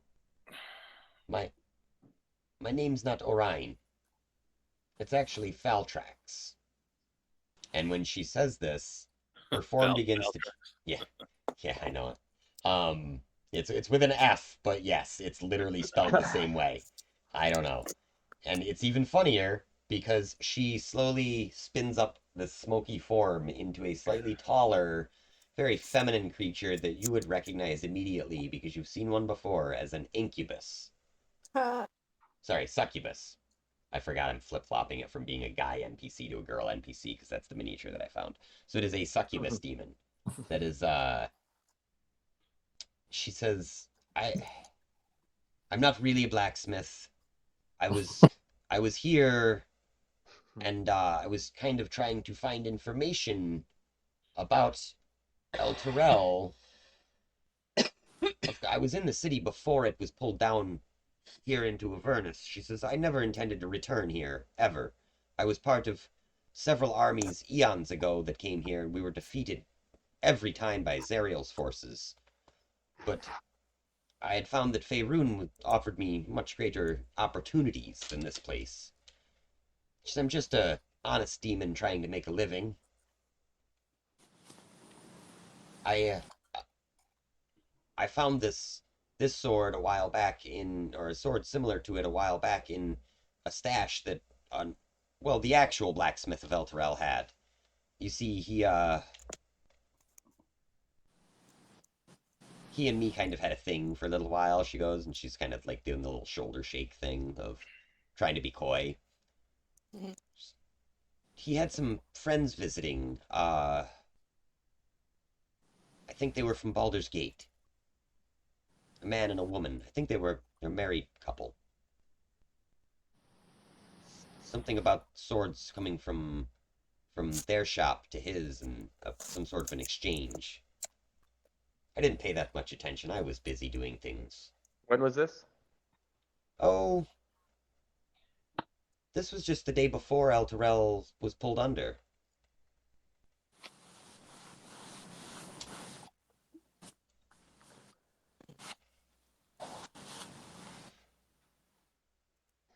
Like, this, I imagine, is inducing some sort of, like, kind of heart palpitation in Venadia. Like, wait a minute. Right. Shit, this sounds more and more like maybe.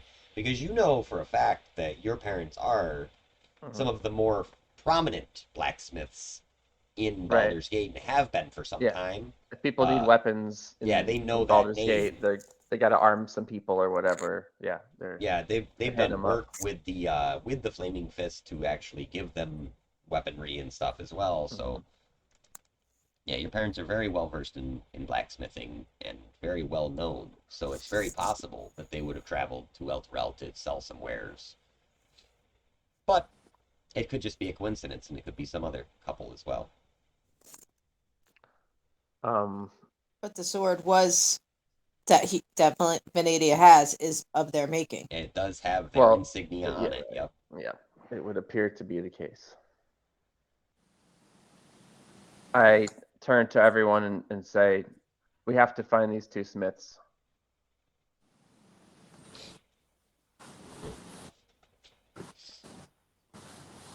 I think Aggie's completely like oblivious to what's going on until this point. Because I don't know if she, or did she know that the name was on the sword, or that Venadia was thinking her parents might be here? No, but she knows what the succubus was just telling us about Yeah. them, and I just turned and like let everyone know like it's really imperative that we find these two. How is the other party reacting?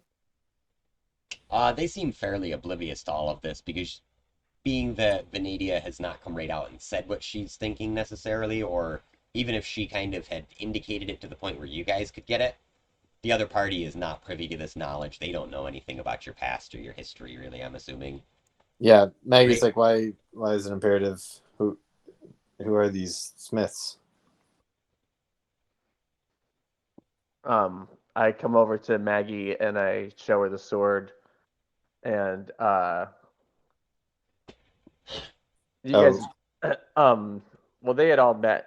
Yeah, yeah. we've all met. So, Yeah. and then I show her like the insignia, and I say, does this bear any resemblance to you, or any not resemblance, any whatever. What's Maggie says to the incubus, where would we find these Smiths if they're still in the city? She's like, Oh, I couldn't tell you they were here for a brief while, but I was mostly in the real Orin's bedroom. Uh, when they were here, I don't think he was keen to let them know that he had a guest such as me. what happened to Orin? Oh, the devils killed him. Does that seem If credible? Yeah, I mean, clearly devils have been killing people in the Right. city, so it's very possible. She is, And however, a demon, so she could be lying through her fucking teeth. right, Feel that's what free I'm to saying. make a perception check if you'd like. Sure. Oh, 19. Okay. She doesn't seem to be lying as far as you can tell. Like, she's not giving off, like, she kind of doesn't give a shit that he got killed. She definitely Yeah. was not, like, partial to this guy. She was just, a succubus being a succubus and getting whatever she could out of a guy. I asked the succubus if she knows of the closest inn where people of the stature we're looking for might stay and on such a trip.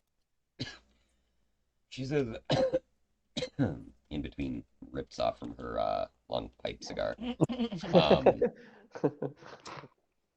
She's She tells you that she believes that many survivors have grouped in a couple of locations, including the western part of the city predominantly, and she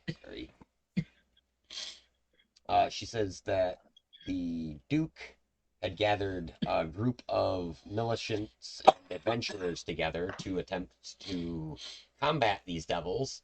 They are based out of the High Hall, and she says that many of the citizens have fled to a place called the Grand Cemetery that is on the far west side of ellturell. So the High Hall is one of the places to look. Yep, and that's the place that you guys were originally trying to get to talk to the Grand Duke. Yeah. All right. Maggie suggests that they go there as fast as possible and asks Anadia if she wants her to cast a sending spell now or if they can wait till they get to the High Hall.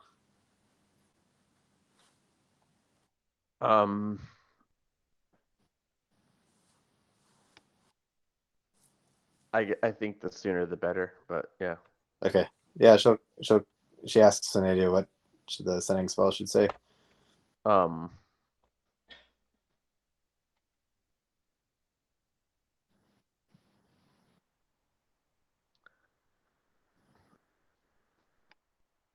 don't know. I guess let me think about it and then we can Okay. get on our way and then Yeah. we can make some progress, I guess, in the meantime or whatever. Cool. All right. Yeah. The succubus at this point says, "Well, yes, thanks for saving me. I'll be seeing you later." And she begins to just kind of walk back towards where she had indicated that the door of the blacksmith's shop was. Maggie tries to usher the group towards the High Hall, probably with enlisting Patinkin's help.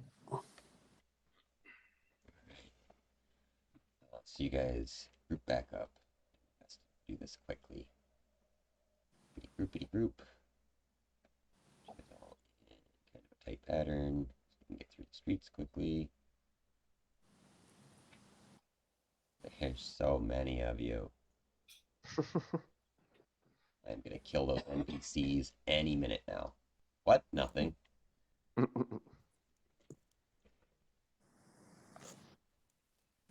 Okay. To continue on through the broken alleys and streets of ellturell. Should come around the next corner. You can see what appears to be a large stone enclosed sort of temple that is set ablaze all throughout it, and sitting in front of it is a large Vrock demon. Demon? Devil? Let me look it up. Alright. So this creature is kind of got a long, ugly, almost like pelican-like beak, along with some kind of wispy horns coming off the top of its head in like a bad 90s surfer cut. And as you approach, it immediately makes telepathic communication with each of you and says, demon. Thank you, it is a demon. I finally found it. It starts asking you these just various kind of basic, simple questions about yourselves. Sort of in like some would you rather formats. Like they just he would ask you, well, would you rather save one child and let 100 adults die, or save 100 adults and let one child die? And these questions are just being like pounded into your brain, like just one after another.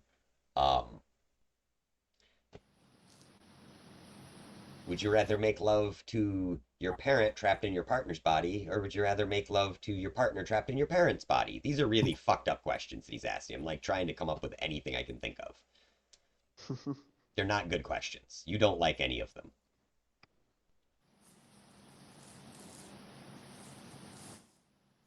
Meredith refuses to answer anything that this demon is asking. Okay. Although you are not answering it, the questions continue. I'm not going to give you any more examples because I didn't have any written down.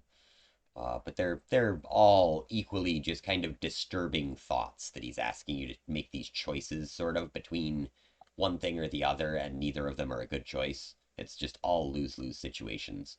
You are, however, as you ignore him, he does not seem to get angry or hostile towards you. He just is sitting there pondering these things. You guys can continue on if you want.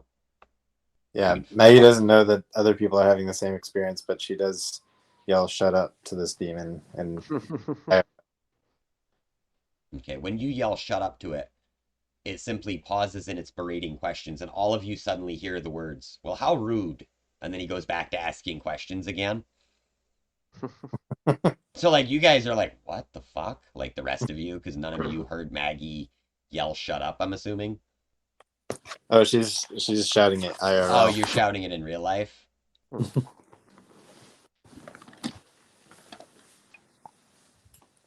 Yeah, I mean, you guys all hear the "how rude" then, but yeah. But it does not, again, it does not take it as a threat, necessarily. Just general jocularity in hell.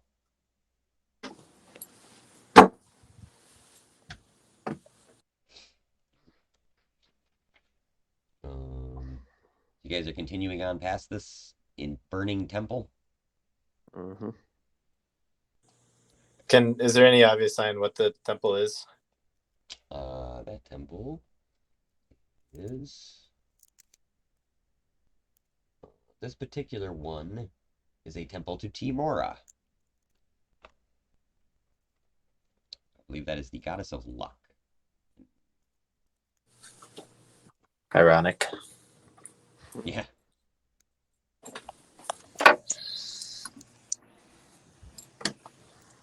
As you guys continue on, you are now, I believe, yes, approaching streets. Let's say you get to this intersection before you guys see any sign of anything else. The one thing that you do occasionally notice is a curtain move or a window, they call a shutter, get closed from peeking eyes that may be hiding in some of these houses. And on occasion, you do hear kind of some clattering and crashing, but then it falls silent pretty quickly, usually. It seems like this city has mostly been picked over. Like, a lot of the houses, the doors are kicked in, there's holes in the walls and in the ceilings where either demons or devils have bashed their way in. Far below, you can still hear Croatoic just tearing apart underneath things, and this is when you feel a sudden surge in the landmass under your feet. Everybody roll me a... I'll let you know, a dexterity check, I think it is.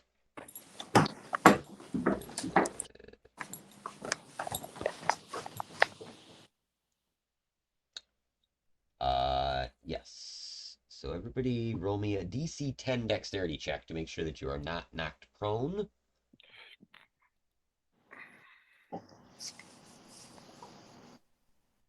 Holy crap, that's the best dex throw I've ever gotten. I got a nat 20. Nice. Nice. Maggie, Which I have is even advantage funnier on because failed. it's an earthquake and you're flying on a broom, so that makes total sense. Yeah. You're like, yeah, Oh, yeah. this is easy. Maggie with her own guidance got a 10. Okay, wow. I had advantage and I failed.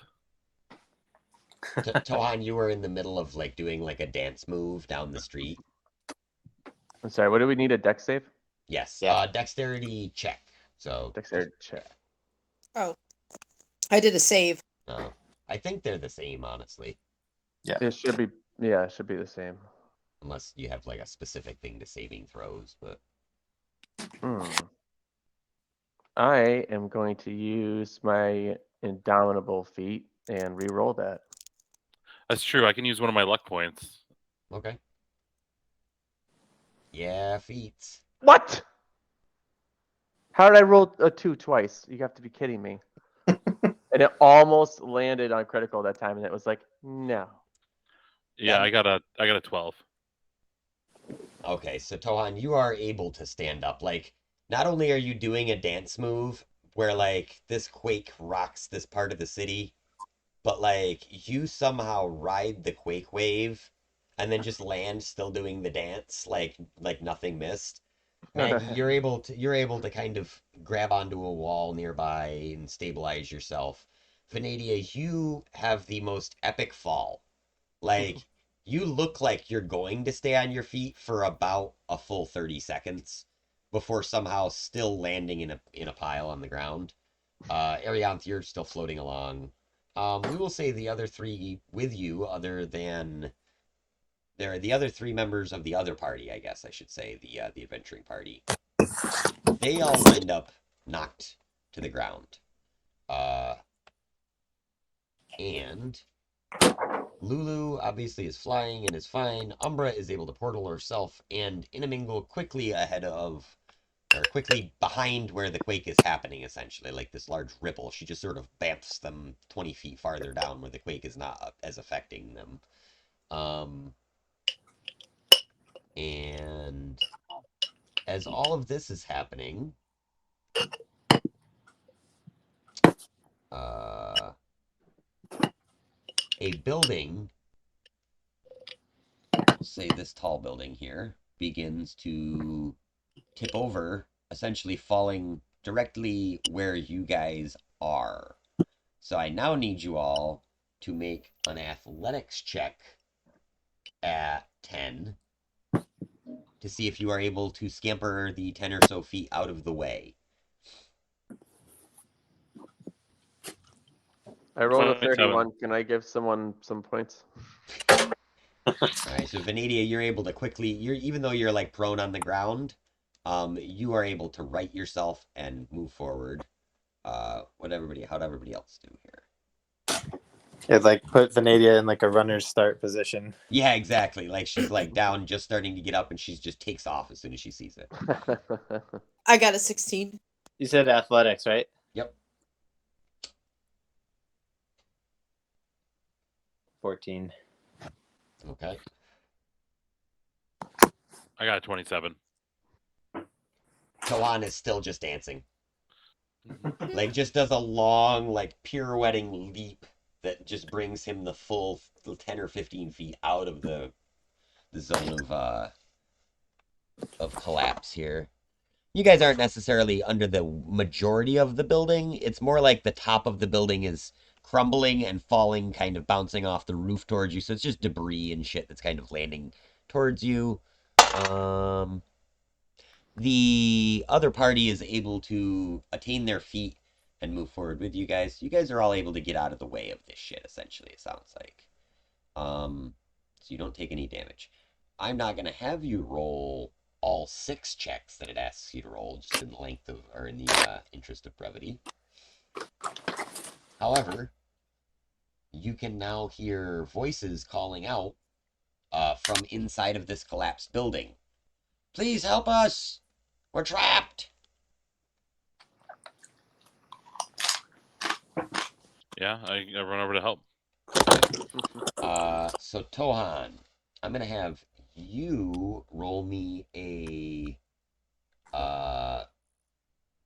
intelligence check to see where you can manage to get inside of this structure, essentially. Like where, because it's all pretty well kind of crumbling and falling down now. So in order for you to find an actual entrance, like the doorway has collapsed, the nearby windows have collapsed. Like an Can investigation I use mold check, help? or Can I use mold earth to help, Tohan? Um, not so much because this is mostly like cut stones, so it's not really like dirt.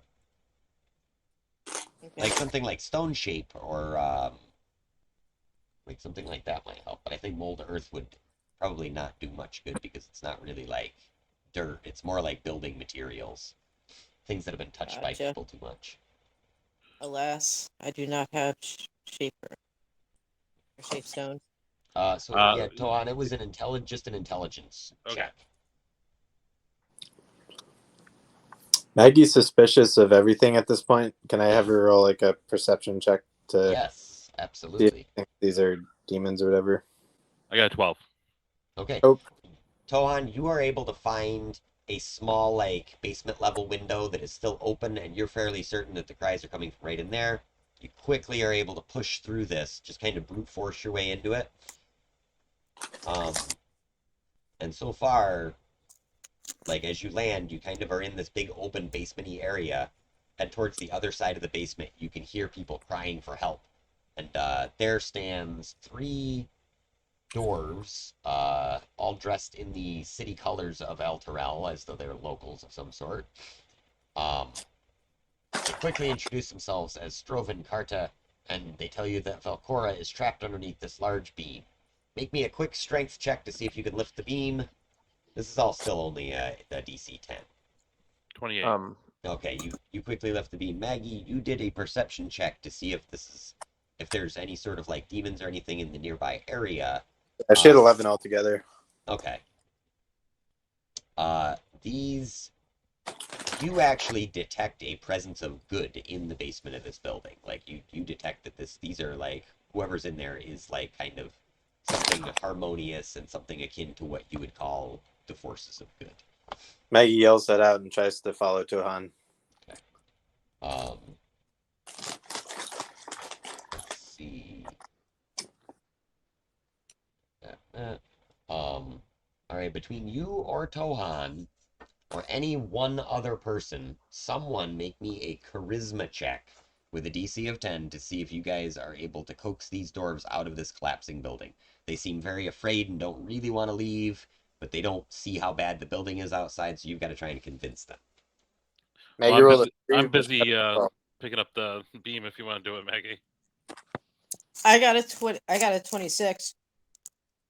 Okay. Yeah, Maggie got a 12 anyway, so we're Nice. So Arianth, you're probably outside and you sing some sort of like, like a comforting bard tune, like, and tell them like it's the forces of good, like you drop some good knowledge on them. They're like, oh, we recognize that. That's elf song. We don't hear that very often since we've been here, so that's got to be some good people.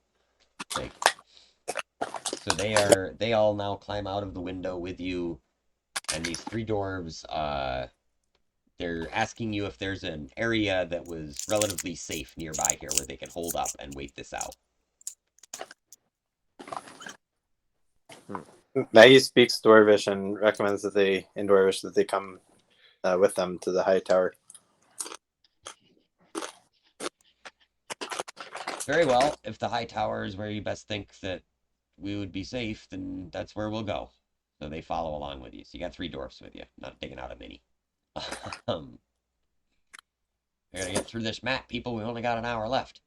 So you guys are kind of here now. You're at the lower bridge, which was Torm's Blade. It's this large sign that is near the bridge. It just says Torm's Blade. You can see that this particular bridge is pretty dilapidated. It looks kind of sketchy, and that there is a group of like 6-ish creatures of some sort. Hang on.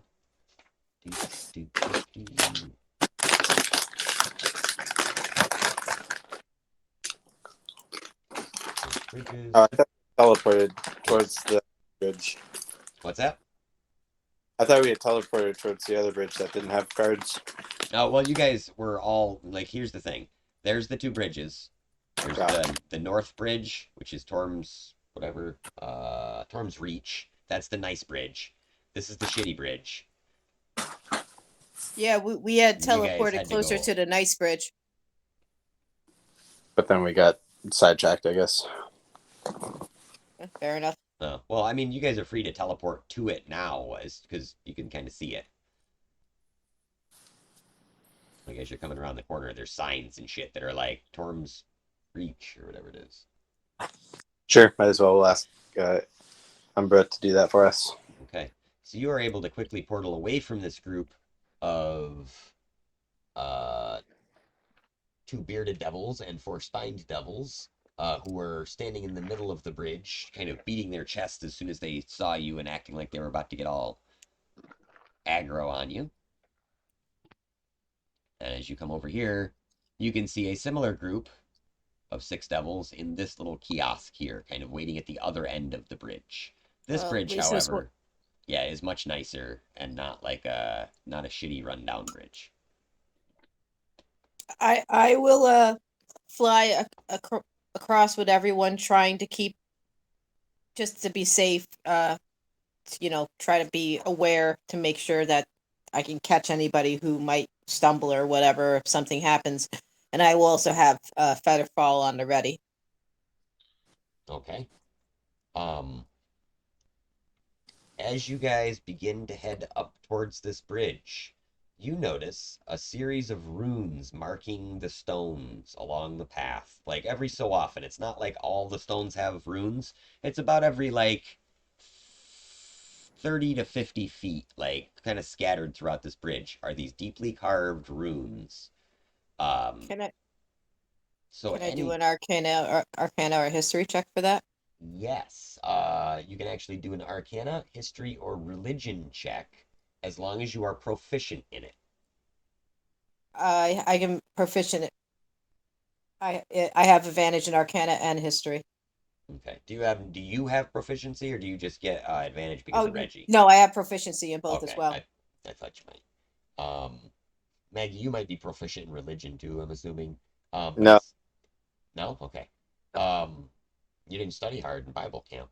Oh yeah, Um, she doesn't really give a shit about religion. Just her lady. She doesn't need to study. She's got faith. Excellent. Exactly. Yeah, that sounds accurate. Um, So Jen, yes, go ahead and roll me an Arcana check.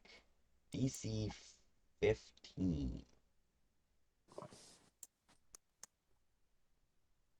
25. Okay. You are fairly certain you've read in one of your studies somewhere that the stonework can each be activated, or I'm sorry, the set of runes can be activated to produce some sort of energy that is harmful to fiends and undead. You're pretty sure you could activate this with a successful intelligence DC 15 check.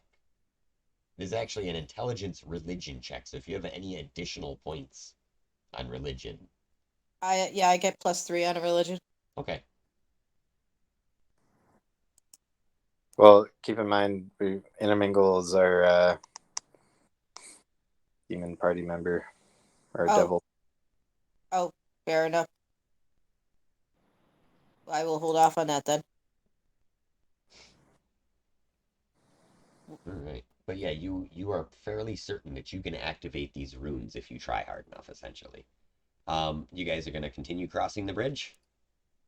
Do the devils like react to us at all? They do seem to notice you. They have like they seem to. Let's see. Let me make one more roll. So you're pretty sure that you see them see you, but you don't think that they see you see them. Does that make sense?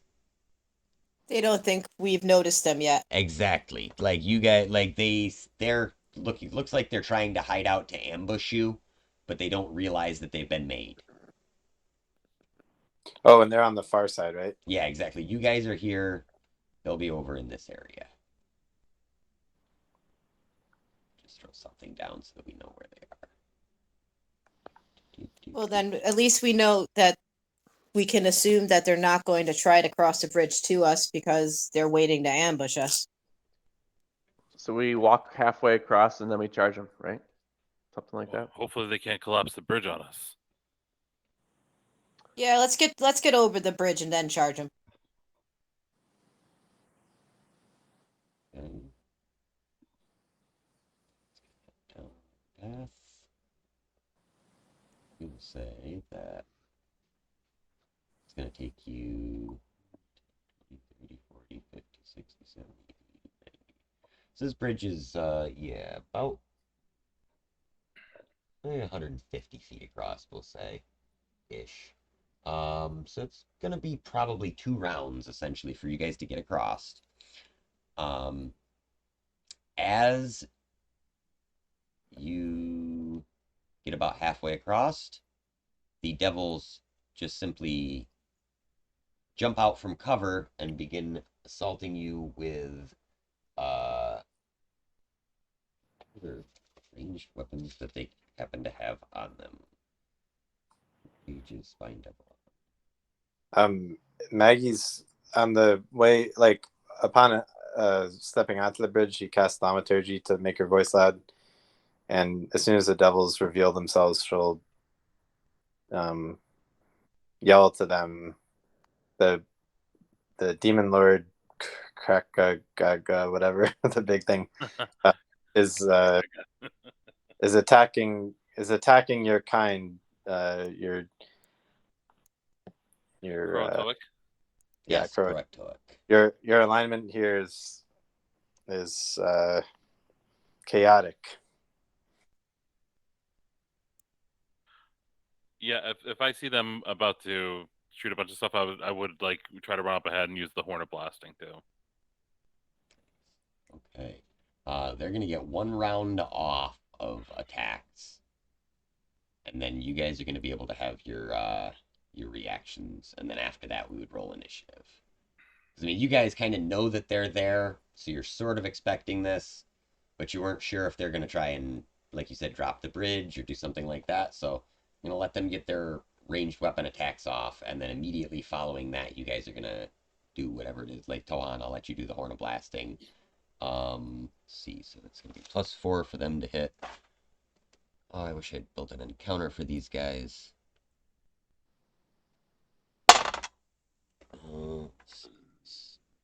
Score's 13. That probably doesn't hit anybody. 13 +4 is a 17. 4 and a 7. Those are both going to be misses. Toan, you said you charged up ahead, so we'll say that they were aiming at you essentially because they're just kind of volley firing. Does a 17 hit you? Oh yeah, it hits me. Okay. So you then take 1d4 +2 damage, piercing damage, +3 fire damage from these. It's their tail spines they are firing at. Ah, you dicks. Let's see.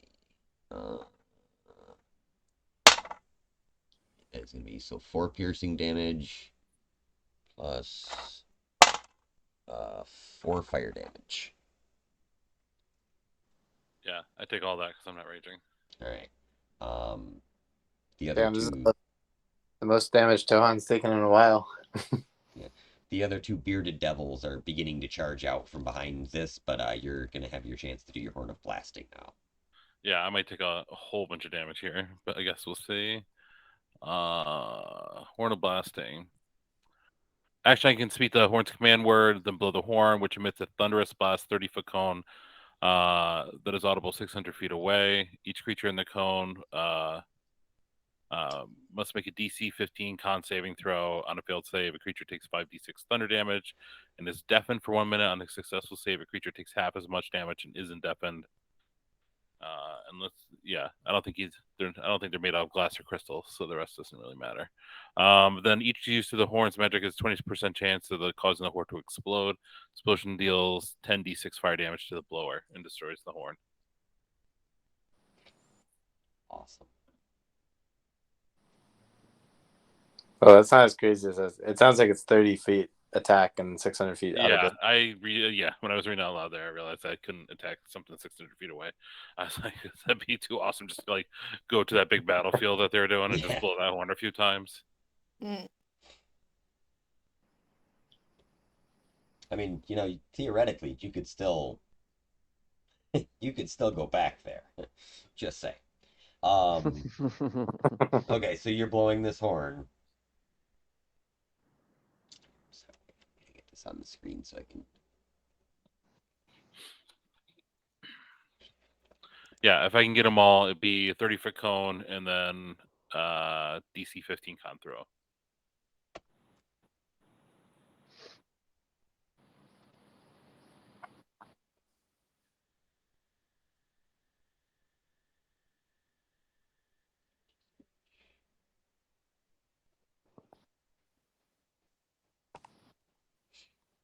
DC 15. Yeah, you are definitely able to get them in your cone, I would say, because if you ran up, that's a 4. That's a 4. I'm gonna throw this dice away. Oh, there we go. That's a 16. So you just gotta threaten your dice. That's how to deal with them. And a 17. Those are the rolls. I don't know what they get for. They take half damage if they get it, and they aren't deafened. Okay, so 2 of them are not deafened. 2 of them take full damage. So what is your damage on that now? 14. Check their hit points because these guys are not super tough. Okay, so the ones that took full damage are now very bloodied because these guys are wimps. The ones that did not take full damage are only bloodied. That being said, the second you guys get to them, they are so dead.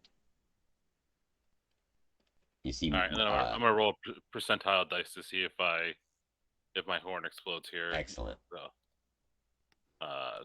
So anything over 20 is what I'm looking for. Can you roll that like a little further away? 93. It just says the blower. Oh, Gets okay. it. Yeah. So I rolled a 93, so I should be good. Yeah, you're fine. So what is like specifically when this horn blasts? What sound? Like, is it like bassoon? Is it like the Like a Ricola commercial? vuvuzela, I would say, like a brrrr. Yeah, like just the most annoying horn that you can think of. Yeah.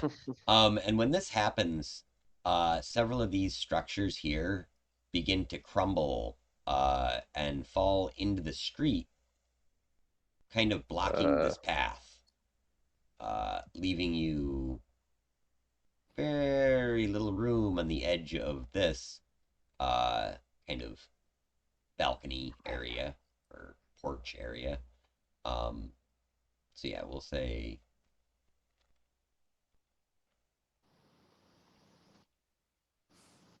let me drop them. Boom. There. Lots of these things all over the place. Like this. Locked away. Oh, apparently they're locked in, so now there's some floating too. Debris. Alright. We'll say that in this particular case, the remaining debris that falls on these guys would crush at least the other 2, the bearded devils that were standing in the back, who are also not super strong. And the remaining barbed devil would attempt to turn and flee, giving you guys all the chance for your free actions, or any free action you want. You are still not technically in combat, essentially. Like, this horn of blasting combined with the fucking collapsing buildings, this one bearded devil is like, oh shit, and just, like, runs, basically.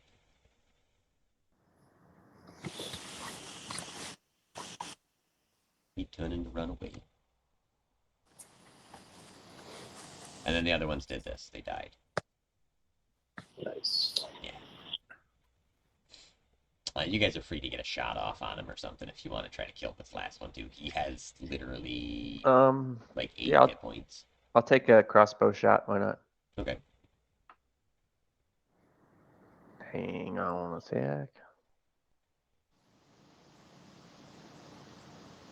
20. Okay. It's definitely a hit. Spine devil stats. 7 damage. Okay, he has 1 hit point left, so he I'll is shoot a firebolt at him. okay. Crispy. 22. Okay, it's a hit. And then Yep. assuming that kills him. Oh no, I'm sorry. He's immune to fire damage. Oh. So like it hits him, but he's still like flapping off. So at this point, 2 attacks fired by the third round or third I guess turn of that round. He's already now behind the walls towards this kind of magma-esque shit and out of your sight. You guys are free to pursue him if you want, but you have more pressing matters also. Yeah. Yeah, let's just get over the bridge and keep going. Okay. You guys are now at the end of the bridge. You are over the bridge. As you kind of cross the bridge, the Genasi, who's been looking curiously about herself this whole time, stops, reaches down, and touches the stone of the bridge, and a brilliant, radiant light erupts from these runes, and she tells you no evil will pass that way. Inamingle kind of gulps and pulls at his collar, like comically. So you guys have a blocked path ahead of you with a bunch of debris, which you are free to try to traverse somehow. Or there's a very narrow kind of passageway through here that would require maybe some dexterous or athletic action to get past. Can we just climb over the debris? Can we do some can I do like an acrobatics check kind of Yeah, thing? absolutely. We got some strong stairs around. I bet we can move those rocks. Or I can move rocks if that's what people want to do. Either way.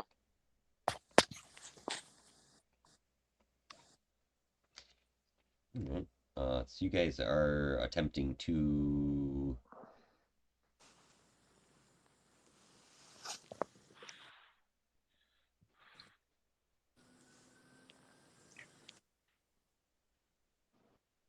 Assuming you are attempting to either to navigate past the rocks and the debris and shit somehow. Well, what's the quickest, most direct way to go? Let's see. So you're trying to get to the High Hall, which is down here. If you guys can get to the road, chances are you can make pretty quick work of traveling down this way.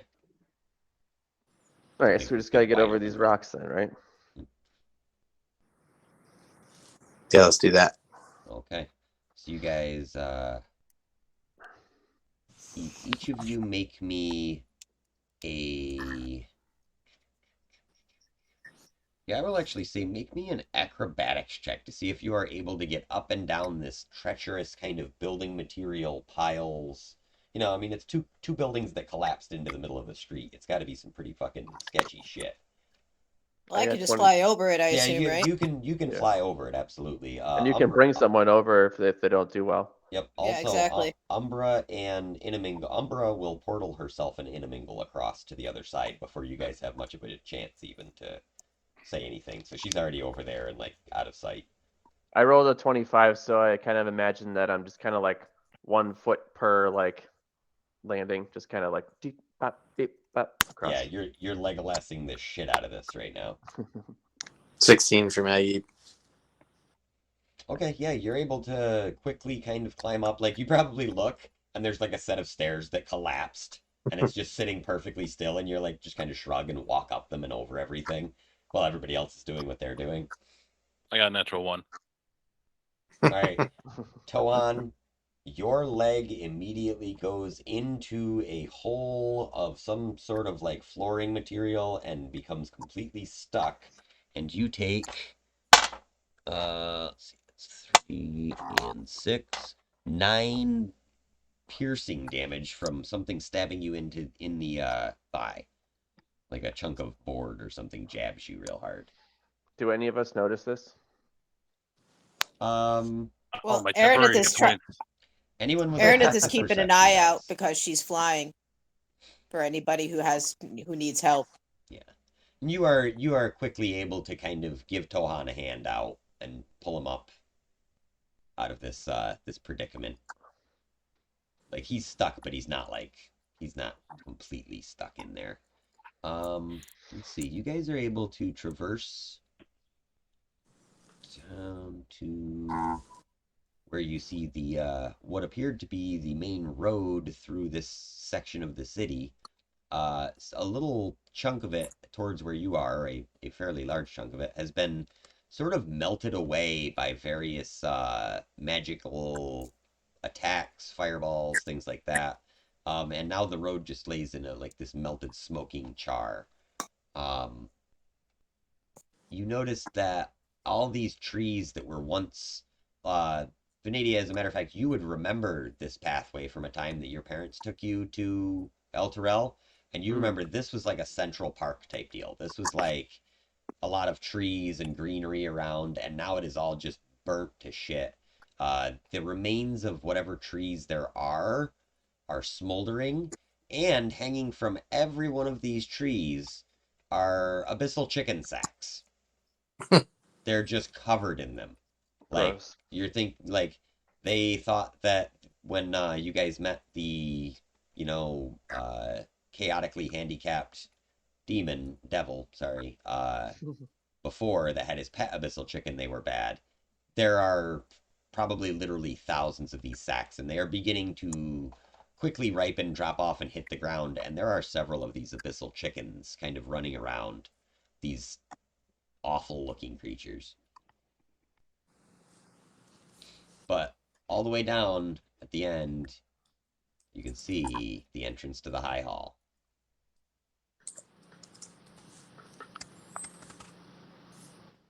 Let's get there.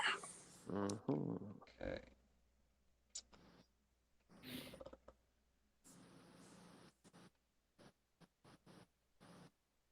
So, this would be much easier if I had grid measurement on.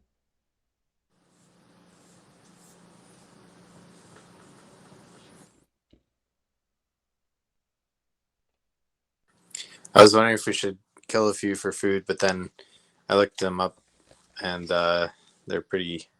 They don't look very edible. True story.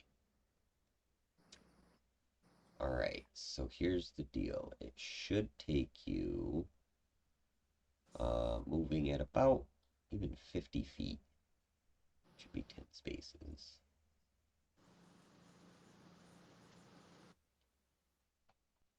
Oh, zoom out.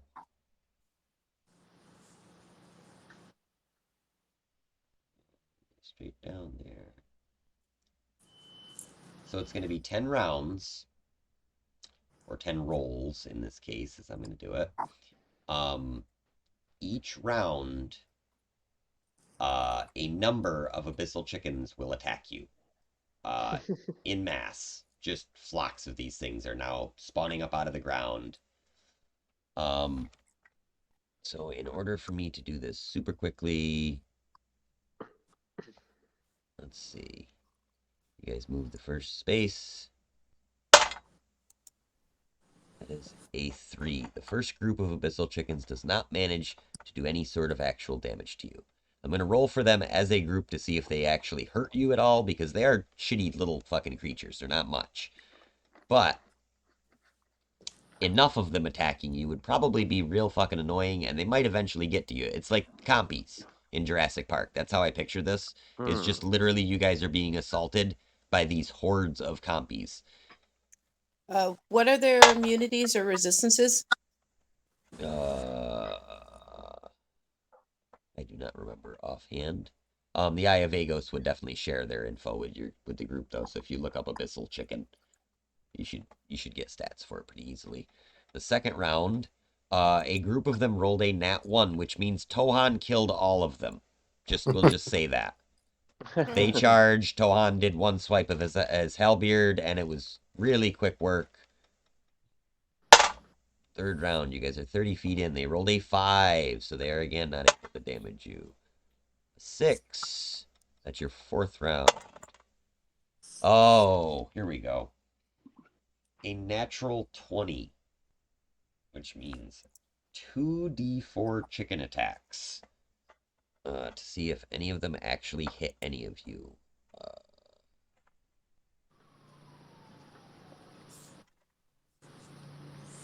Jen, they're resistant to cold, fire, lightning, immune to poison. 3, 2 is 5. 5 chicken attacks. First one is at Tohan is a natural 20. Thanks, Dave. Yep. I think that these guys are only going to do D4 damage. Where do you look them up, by the way? Just on the internet. I literally On the just type Google. I just type 5e after whatever phrase it is. I'm on the Is that D&D the with- secret? I was Gotcha. gonna say DMD Beyond might have them too. if you- Yeah, they probably do. Usually that's the I first try- one that comes up. I tried searching D&D Beyond, and it.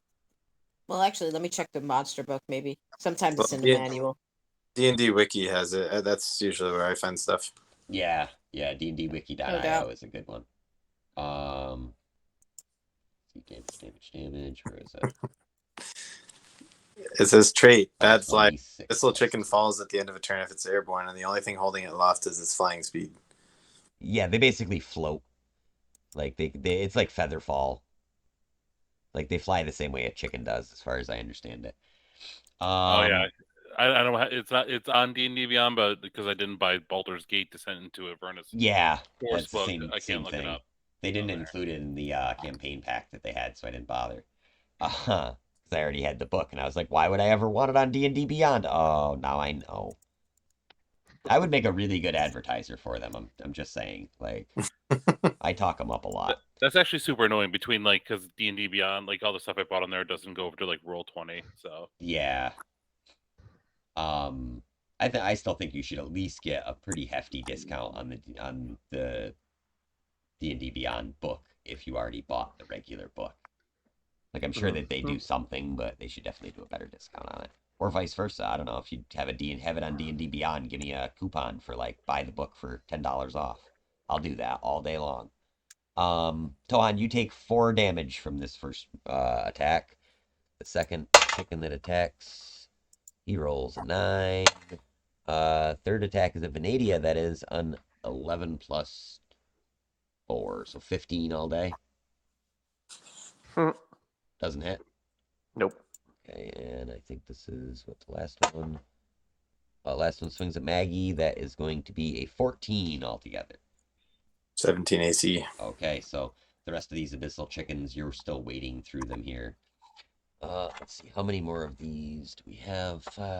6 more, which means we have. Actually, I'm gonna go ahead and say Maggie is gather like as Tohan smashes a group of them. Maggie grabs a few. He's like, we'll figure out if these are good eating later. I think on the set it does say how they taste. Yeah, awful. They do not Oh. taste good. It says they taste like chicken, Yeah, but they look horrible. yeah. They definitely don't look appetizing. Well, I'm pretty sure like in some campaigns, like wizards can use them as their familiar too. I mean, yeah, that one devil seemed to be into him. He liked having a pet. All right, so 3 more of these groups are able to get shots off on you, but each one only has 1 chicken that actually tries to land an attack, like seriously. All 3 of them are aimed at Tohan because you're, I'm assuming at this point, leading the charge, just murdering chickens left and right. This Yeah. is the I'll- image I'll that I cast- have is you golf swinging at chickens. I'll cast shocking grasp at chickens as Excellent, I'm going yeah. along. Yeah, I mean, like, we'll say there's so many targets that are so dumb and so easy to kill. You guys are just bloodbathing these things as you progress through them. But for the sake of argument, since these chickens, they're abyssal chickens, they're fighting back a little bit. But again, I think Tohan's leading the charge on this one, like, straight through these things. That's a miss. That is a hit. You said 17 is your AC, right? 16. 16. Oh, okay. Oh, it's still 1. 17, I think, is Dave's. Oh, okay. Next Or one is Maggie. a 14, so that's a miss as well. So you take 1 hit. That hit does 4 more damage to you. These are not strong creatures. This encounter improvised by your DM on the fly because I thought it'd be funny. Turned out it was a lot more dice rolling than I anticipated. All right, see, but at the end of all of that, you guys are able to make your way all the way down this road, filled with abyssal chickens. It's like that scene from Legend of Zelda when you hit the chickens one too many times.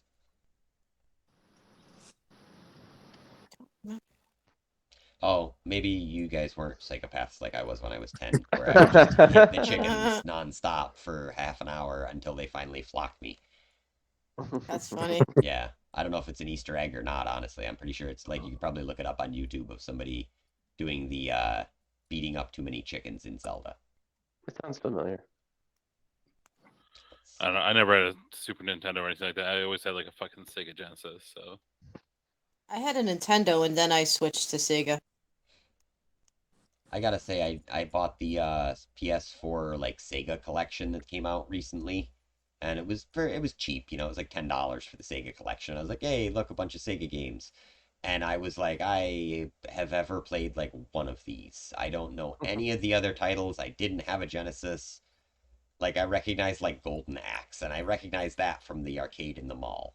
Oh, Golden Axe was Oh awesome. yeah. Yeah, Love Golden Axe. the I original. sold my Sega and with like 32X and a bunch of games like last year, and I got a shit ton of money for it, which I was Yeah, I surprised. believe But that. people Yeah. collect the fuck out of those things. Yep. Yeah, yeah. especially because since Genesis sort of lost the console war, like it was you know, it was the more collectible of the two, I think. Yeah. Look up stuff like Atari Lynx and More Atari obscure. Jaguar or Amigas, like things like Mhm. that, and they're absurdly priced for what they actually are. Just because people are like, yeah, those are cool nostalgic things. Same reason that my Let's- dumbass pays $30 for classic D&D modules. I Yeah, actually I had got an a bunch of Atari. that 32X thing with it. When Sega tried to do this like add-on thing, so you need like fucking 4 plugs to be able to like run anything on your house. Yeah, you need you a know? whole power strip just for your Sega. Yeah. Yeah. When I was a kid, I had an Atari 2400. It actually had a computer keyboard on it. Wow. Cool. Yeah, that's cool. I think my coolest old school thing, I did have an Atari, what was it, 2600? No, Yeah, that was- I had the 7200 originally. I had a much later one that was like the Advance or whatever, I don't know. But it had the bigger weird looking cartridges. And then I Yeah, had a I handy still color have computer. mine. I was trying to sell it, but then I couldn't prove that it worked. 'Cause I Yeah. don't have the fucking connecting cords. Yeah, because who has a CRT TV with a fucking adapter that has the Y screws on it to hook up an Atari to? Like, I remember the UHF screws on the back of an old school TV very well from the Nintendo. I and might Atari. actually still have a converter box for that somewhere. For like when you got cable and it had the little box with the screws on it that you put a cable into. Yeah. Yep. Yeah, those I'm little pretty sure I weird could buy one two-plug off Amazon if I cared that much. Oh, but- yeah, you could probably find one. Like Radio Yeah. Shack closed and they had 1 million of them in stock, I bet. Yeah. Oh, Radio Shack. There's a name that I haven't thought about in 25 years. Okay. Kind of miss Anyway. Radio Shack. They were awesome. Yeah, they had cool random shit. And if you needed any sort of connector, cable plug, or believe it or not, radio parts, you could get them there, and it was awesome. Yeah, all kinds of little components and Yep. stuff you could get. I remember my dad bought a Tandy 1000 from there. I had my uncle gave me a Tandy Color Computer 2000 that I used to play Dungeons of Daggerath on. And you know what? I downloaded Dungeons of Daggerath just last year on my emulator on my computer, and it's still an awesome fucking game. Oh man, And I love old Nice. games And like that. it still fucking makes my anxiety go up so fast when I hear my character's heartbeat start going too fast because I'm running away from a monster, and I'm like, oh no, I'm gonna have a heart attack. The only difference is now I'm not sure if it's gonna happen in real life at the same time. I'm like, oh god, oh god, oh god, I don't want to die. I'm like 5th level in. Too old for this shit. Yeah, like it's pretty ridiculous. Let's see. All right, that was a nice non sequitur. So you guys enter the High Hall Cathedral. You see that 3 levels make up this cathedral. There are obvious entrances to catacombs sprinkled throughout the courtyard here. There is a large piece of the courtyard missing like broken, where the land is fallen out from underneath it entirely, allowing you to actually see a couple of the chains down there, which is cool.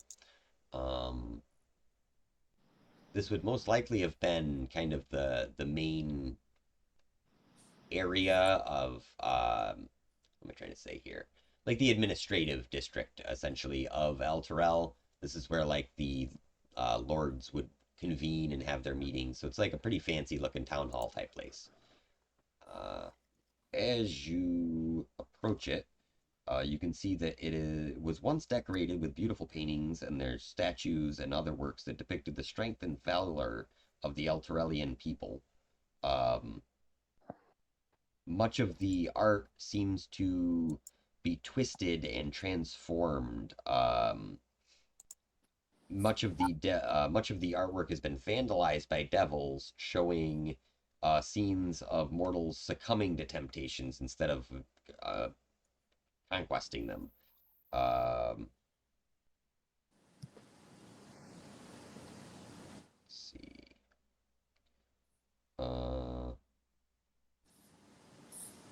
You can kind of see the rooms in the cathedral look about 15 feet high. And again, you guys are just stepping inside of here. I think this has other states.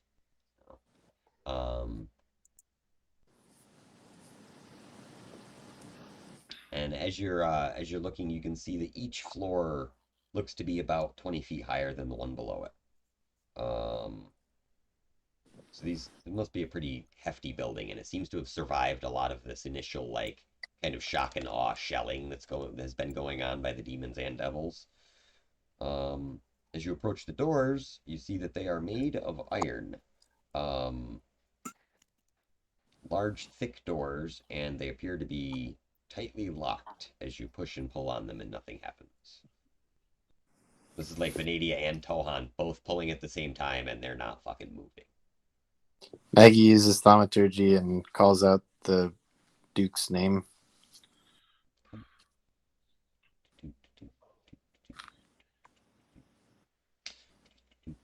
Scan.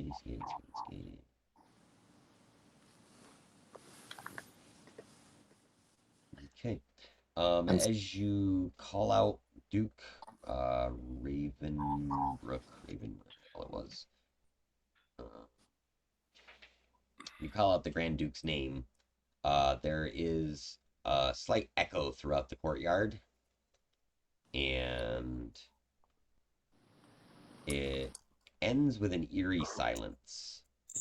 There is not even the sounds of the battle really seem to be actively penetrating the area. Oh, damn it. In the courtyard. Can I do an Arcana check? Yeah, absolutely. To kind of determine magical auras and things like that in the area. Yeah. Okay. 25. Okay. You notice a few things. One is that there does in fact seem to be some sort of illusory magic causing a dampening of sound in the area. This is something akin to like a white noise machine kind of running that's sort of drowning out the awful sounds coming in from outside. Maggie, you kind of recognize various symbols of four gods of good: Lathander, Timora, Helm, and Kelemvor. All known good gods to you. Like, you know that these are all good. So, like, this place clearly serves as a place of worship for the good religions of, or good common religions, anyways, of the city of ellturell before it was pulled down in there. These symbols as well have been desecrated and, attacked, kind of marked up, things thrown on them, feces and blood and whatever else across them.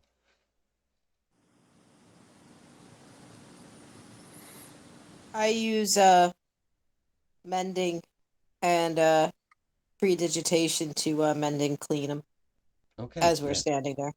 Yeah, you absolutely. As you're doing this, like the graffiti begins to kind of roll down and off the side wall, and as you come across, in particular, the kind of insignia of Helm, uh, make me a DC 15 Charisma Religion check. Charisma religion check. How do I do that?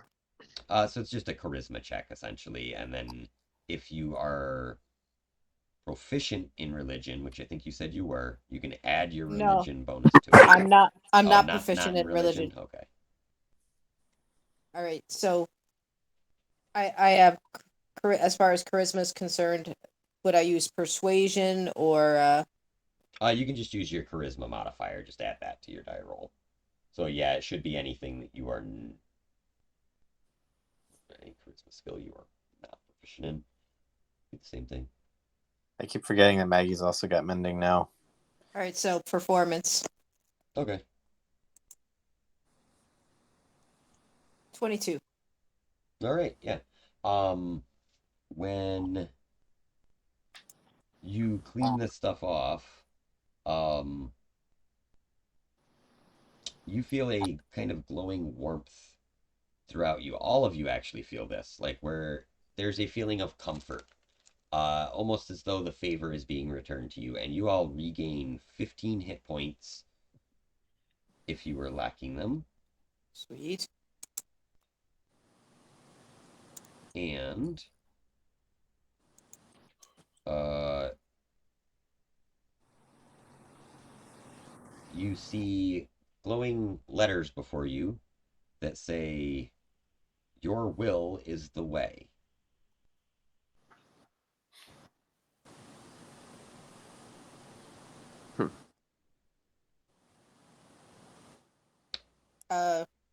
I mentally command the doors to open.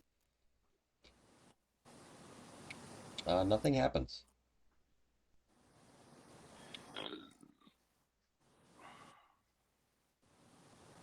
Hmm.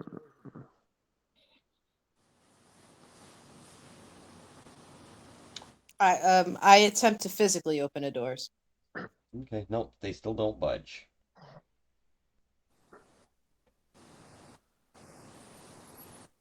Are there like windows or anything on this building? Like, is there like would flying around turn anything up? Um, well, keep in mind this is an artist representation of the building, but let's see. I don't even know if I can do that. Let's see. Back to first person.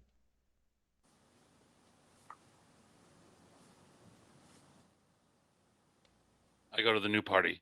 Anyone of you guys named Will? I ask Lulu if she has any thoughts on this. She says, when whatever the fuck his name was gave his life for the sword, he was giving up his soul to empower it, I believe. I mean, would that be related, maybe? Cool. Can I see the sword and kind of like I guess I'll take it and put it and show it to the door. Maggie says, "Careful, leave that wrapped up." It's fine. The rogue slowly takes it out of his bag where he has kept it. And the orc rogue hasn't really said much, and when he has, it's been very like terse and gruff. But you notice that a single tear rolls down his eye as he takes the sword out. Perhaps he's thinking of his friend who gave gave up their existence to make sure that the people of ellturell would be returned safe. And as he goes to hand it to you, the cloth slides down just a bit, and his hand touches the hilt. And as it does, he is gone in a flash of light. Oh shit. Patankin and the Genasi cry out, "Ah! You, whatever your name is, I forgot." Your name got deleted too. Yeah, exactly. That's exactly what happened. Orc Rogue. I had to type in because I couldn't remember what it was.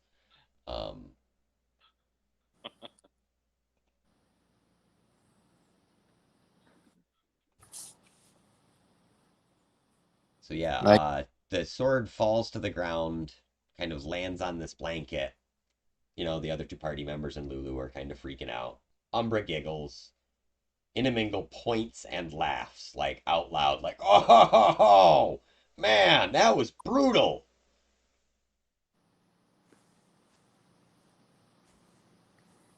Okay, I try to pick it up. In the blanket, I hope. Yeah, do you try to wrap the blanket back around it when you pick it up, or do you just pick the sword up? I just pick the sword up. Okay. Oh boy. Let's see.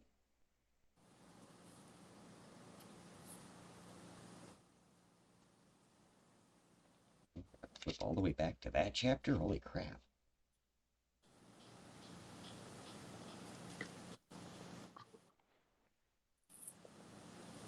Oh, just passed it. Just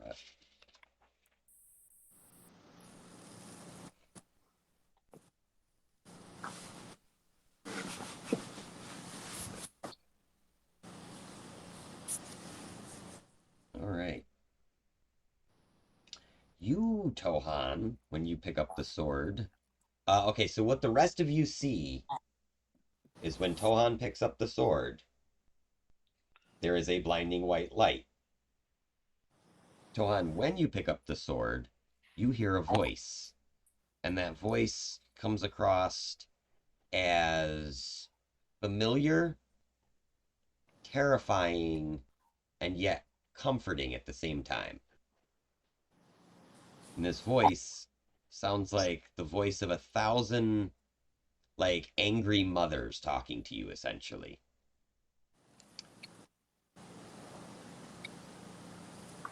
You in trouble now, boy. The voice says something like, I gotta think about this because they don't have specific shit for it.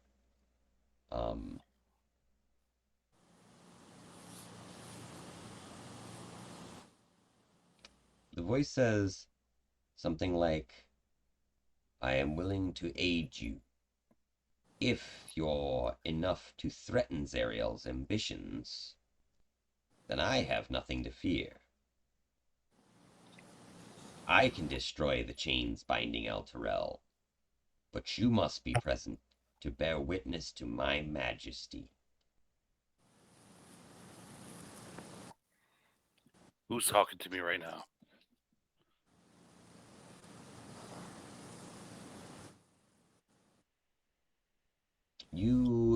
Let's see, do you speak dragon?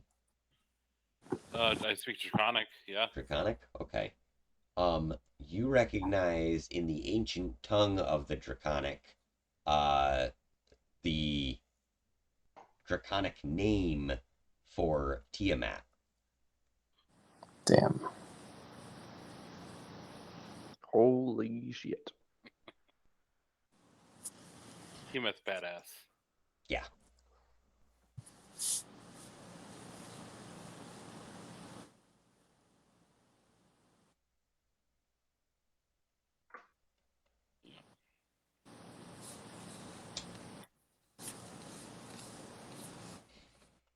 Yeah, I mean, I'll witness what you want.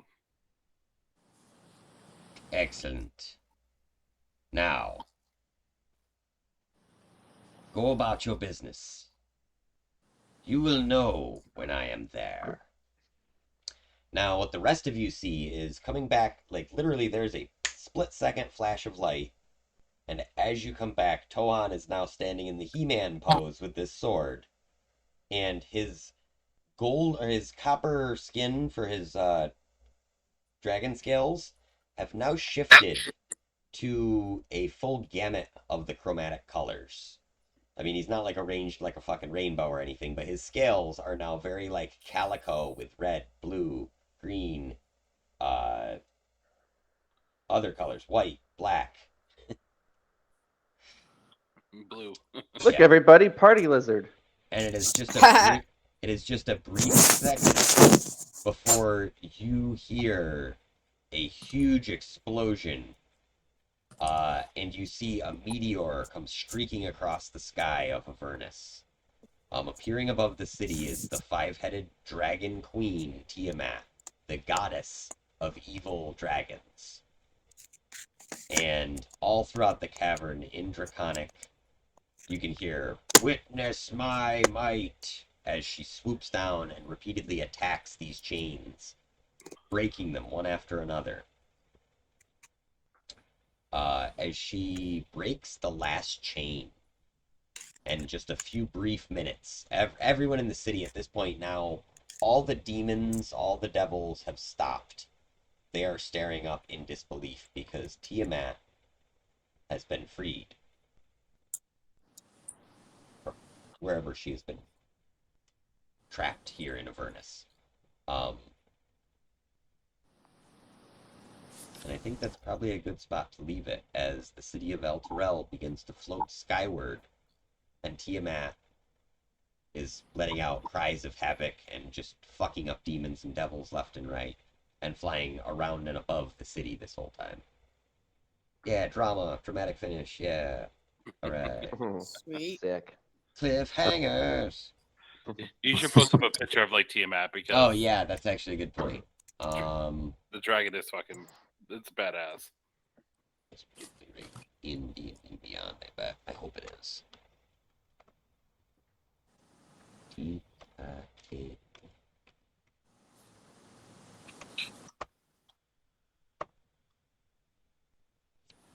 Do. Tiamat is like the god that that Tohan reveres, right? Hmm. Yeah, well, he's not very religious, but if he was, Tiamat That's would probably be a.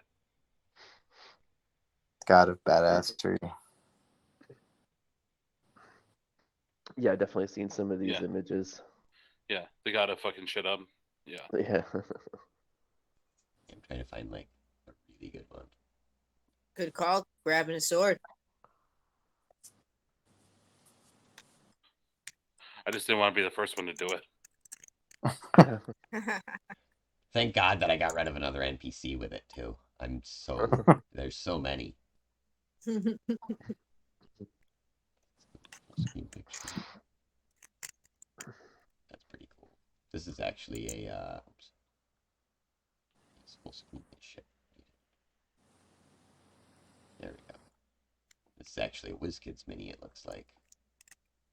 So that's like a blown up picture of the miniature. Oh shit.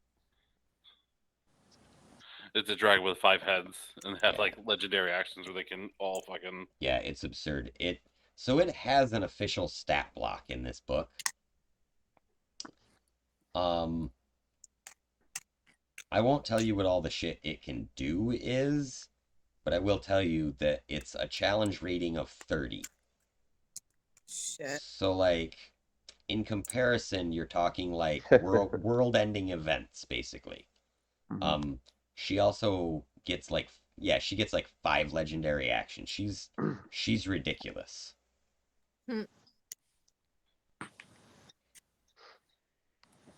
And technically she is a fiend, which means sort of like the demon princes. She is sort of like the demon princess of dragons, I guess, or something along those lines. Like she's a god, but also like a living god. It's pretty wild. She's one of She's the. also the enemy of I forget the name now. Maggie's dragon guy, right? Yeah, he had issues with her.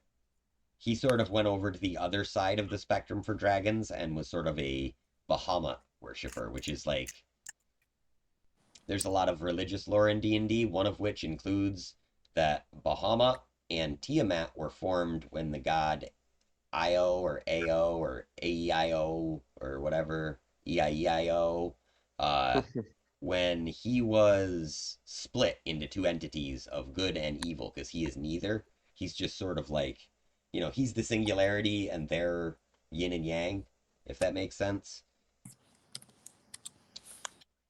There's like a lot of lore that says that dragons started all of the Forgotten Realms. There's a lot of really cool backstory to this part of the stuff. I enjoy it.